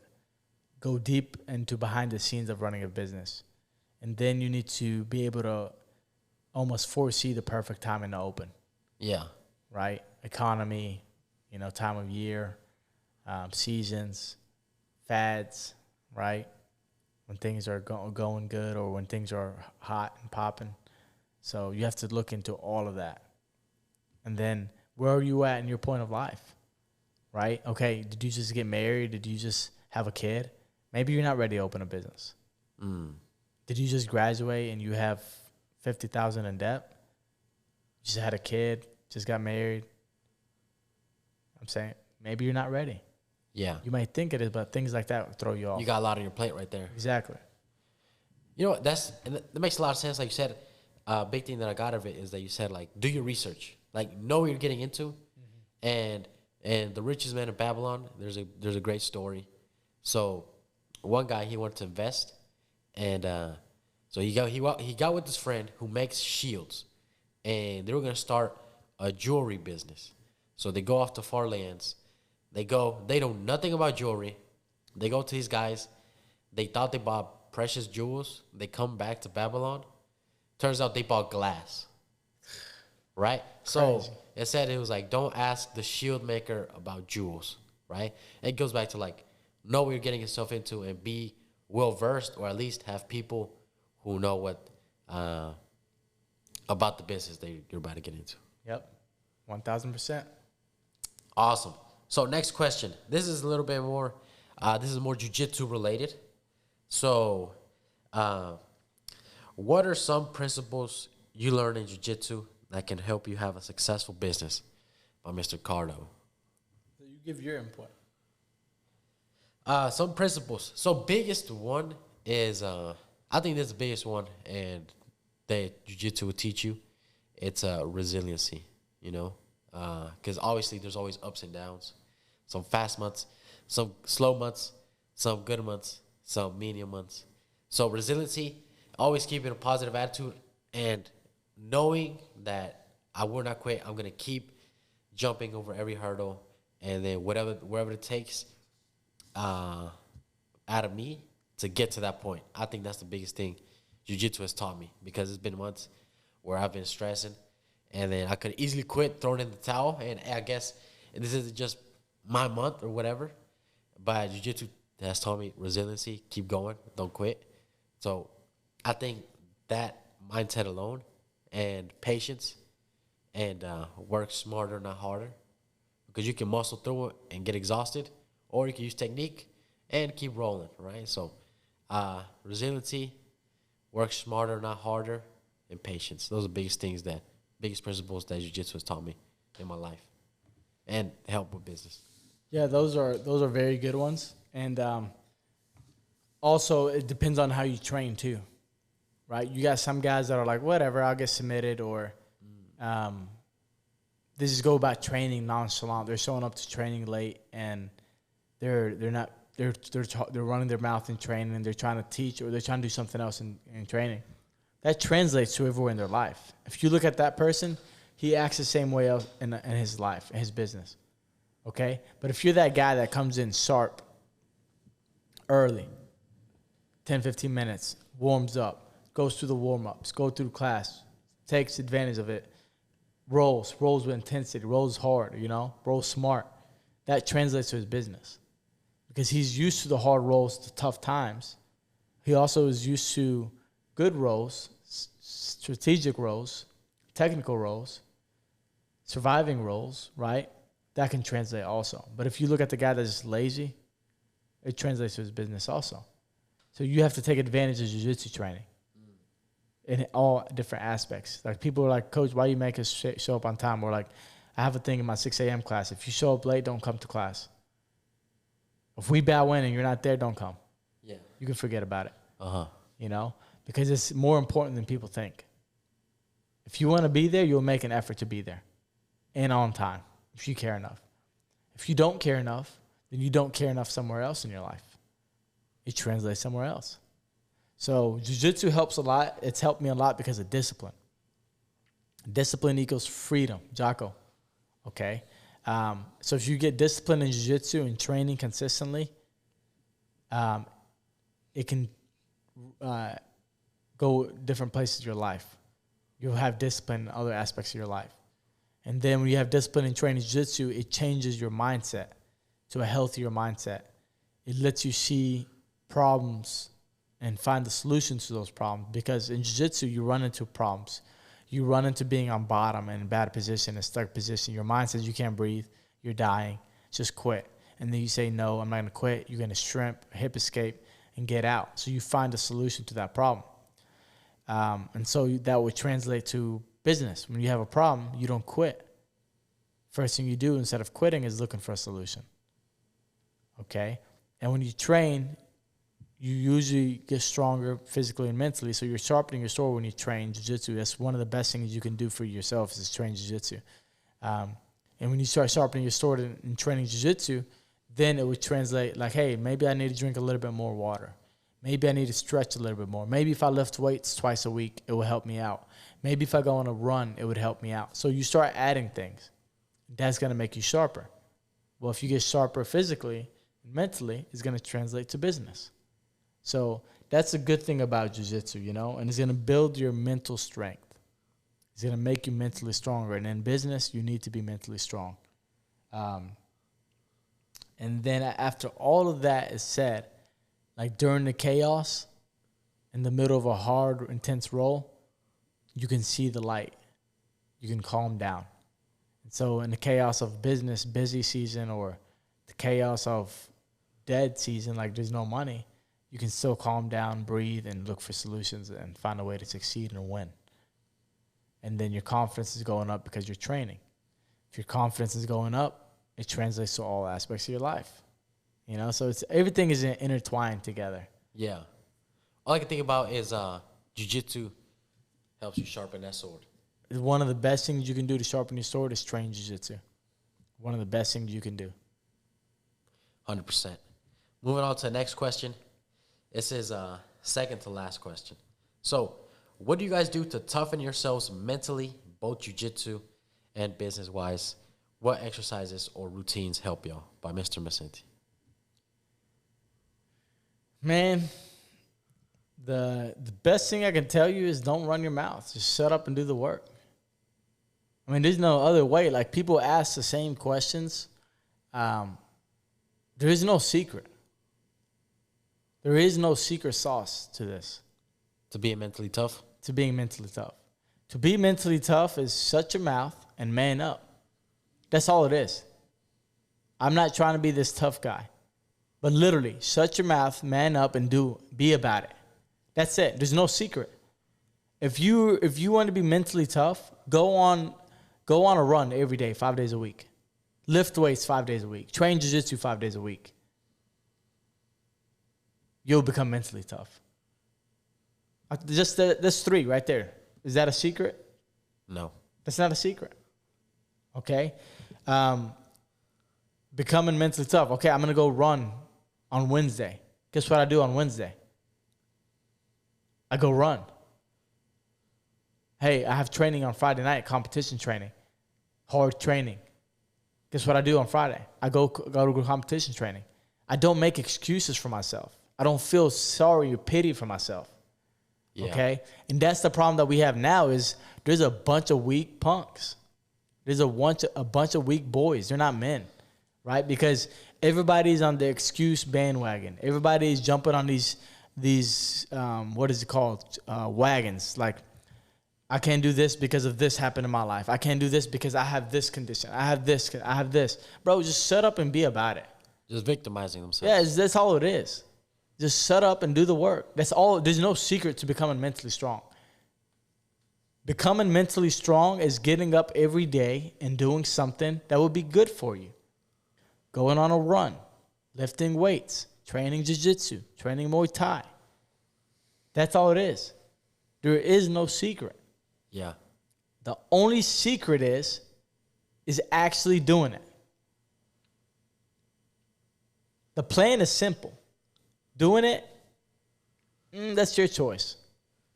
That's all it is. 100%. Like people act like, and it cracks me up. There is no secret to it. There's no special, hey, 25 push-ups, 25 squats, 100 pull-ups, 10 bench press. Like, there's not a secret routine to this. Yeah. Literally. Cheat code. Get up every day and do 200 push-ups a day. You want to be mentally tough? Make yourself do 200 push-ups a day. Finish those 200 push-ups, do 200 squats a day. And go on a 2-mile run to start off. Make yourself do that 5 days a week. Do that 3 months and see where you are in 3 months. Don't drink. Don't do tobacco. Don't do drugs. That will make you extremely strong. Yeah. Don't consume corn. Don't consume corn. That's a random one. I love corn. Corn on the cob, baby. But that's it. If you do that, you'll be perfectly fine. Yeah. 100%. I was talking about pornography. Oh, porn. Yeah. That's just a censored way of saying I it. don't mess with that. I get what you're saying now. I thought you were talking about corn. Actual corn. Nate, did you know what he was saying? Yeah. I didn't pay attention. We were just gonna roll with it, bro. It's okay. No, yeah, don't watch. We were talking about that today. Yep. Don't watch that stuff. You know, that stuff messes you up. You know what I mean? And that's it. You stay away from that stuff, you know, and work out. You're gonna get mentally stronger. I agree.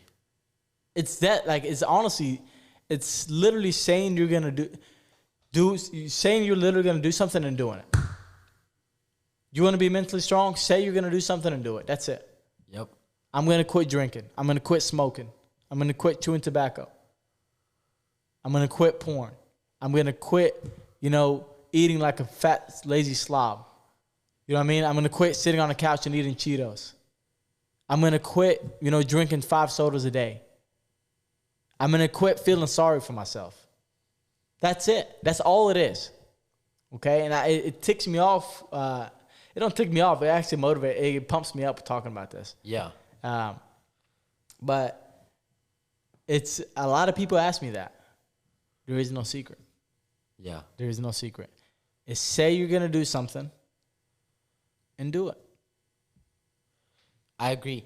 This morning when I was working out, I was gonna go on a run and then get my workouts in, and then I finally clicked in my mind. It was like, don't run away from the hard things. Like, do the hard things. Like, what should I do to be better? What should I do to make me mentally stronger? Do what you hate. What do I hate? I hate running. Yep. So I gotta run. What do I hate? I hate working out. So I gotta work out. And what you said, say what you're gonna do and do it. And also, the biggest confidence killer in the world is not keeping your word to yourself. So if you say you're not gonna do it and you don't do it, confidence shoots down. Yep. Incrementally. And over years and years and years of you saying you're gonna do something, you don't do it, confidence on the ground. Yep. And I always tell Gio this, but guys, sounds like I'm crazy, but I love pain, right? And so you get to that point of pain, that's where you get stronger, right? When it hurts, bench press, running, when it hurts, that's when this gets hard. Okay, so you need to get to that point. Success is on the outside of your comfort zone.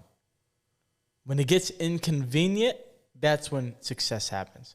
When it's inconvenient, when it hurts, okay, when you push those thresholds, when you push those boundaries and you feel the pain and your mind starts crying and your body's crying, that's where you get sharp. So get to that point. Say it and do it. You want to get stronger? 200, 200, 200. Squats, push-ups, crunches every day. That's it. And go on a 2-mile run. 2, 2, 2, 2. Bam. Powerful. Power twos. Awesome. And so last question, and these have all been phenomenal questions, guys. By Miss Burley, what has been your biggest asset / tool that has helped you along the way. So what has been your biggest asset tool that has helped you along the way? By Miss Burley. And this one's correlated to one more that I wrote it down on mine. Is when starting a business, what is the greatest asset you could have? Iron mind, strong body, discipline, drive, or mix? Or a mix of all, by Adam. So for me, I would say mindset. Is you need to have a different mindset. Your mindset cannot be average. The average people, their mindset is not ready for a business. You know what I'm saying? And it's an extreme mindset. It's a cleaner mindset. Cleaner, if you understand cleaner from the book Relentless. A cleaner mindset. It's a top dog. It's the number one spot. It's winning at all costs, no matter what. Okay, it's winning in your relationship. It's winning in your life. It's winning in business. It's winning. It's winning in your community. It's winning for your country. It's winning at all costs. Okay, the goal is to win at all costs, guys. That's a mindset. That's not me doing 20 push-ups. That's a mindset, right? It's me doing whatever it takes to succeed, doing whatever it takes to win. That's the biggest asset tool that has helped me along the way is my mindset. Okay, if you want to succeed, if you want to win, you have to have the mindset of winning. You have to have the mindset of if you're not first, you're last. Okay, if you're not first, you don't get to achieve your dream. If you're not first, you don't get to live the way you truly want to live. You don't get to be happy the way you want to be happy. Okay, so mindset is the number one thing I would say is my asset.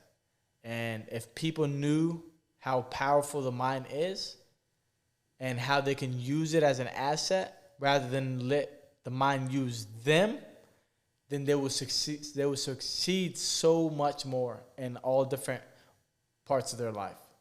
Okay? Your mind is so powerful that it controls your whole life. All right? So your mind tells you to be upset with this person. It can control you to be upset with this person. You get in your thoughts too much about this person. Now you hate them, and now you're upset with them. Okay? But if you have full control of this, you can control everything else going on around you. Hit it on the head. And so we'll close it off with that, guys. If anything, okay, this is the whole point of the podcast. I said it before, the samurai has two swords, okay? And there's times where he uses both swords, all right? So sharpen your sword. Your swords are your mind and your body, okay? If you sharpen your body, you'll make your mind stronger. If you sharpen your mind, it will make your body stronger. They both go hand in hand. They feed off each other. So that's the whole idea behind sharpening your sword, okay? It's for you to get up every single day and sharpen your sword. Because if you sharpen your sword every single day, then your mind is getting stronger and your body's going to get stronger. And when things come up, when things happen, whether they're good or they're bad, but specifically when they're bad, you will be ready to face those things and stand up for your family, yourself, your country, for the life that you want to have, okay? For the life that you dream of, and for you to do more than just for yourself. Is to do more for the world and to make it a better place. So if you sharpen your sword, guys, even if it's something small every single day, you'll be better for tomorrow, okay? So we work today to be better for tomorrow. And that's the idea behind sharpening your sword. So I'm going to close it off with that, guys. Thank you again for staying this far. This is the longest episode by far. I hope you guys get a lot of value out of this episode. I can keep talking, but it's getting late, and I can tell Gio and Nate are like, hey, Mo, shut up. But thank you guys again. Thank you for the support. Thank you for the love. I love you guys. And thank you for watching Sharpen Your Sword podcast. I'll see you on the next episode. Peace out. Peace.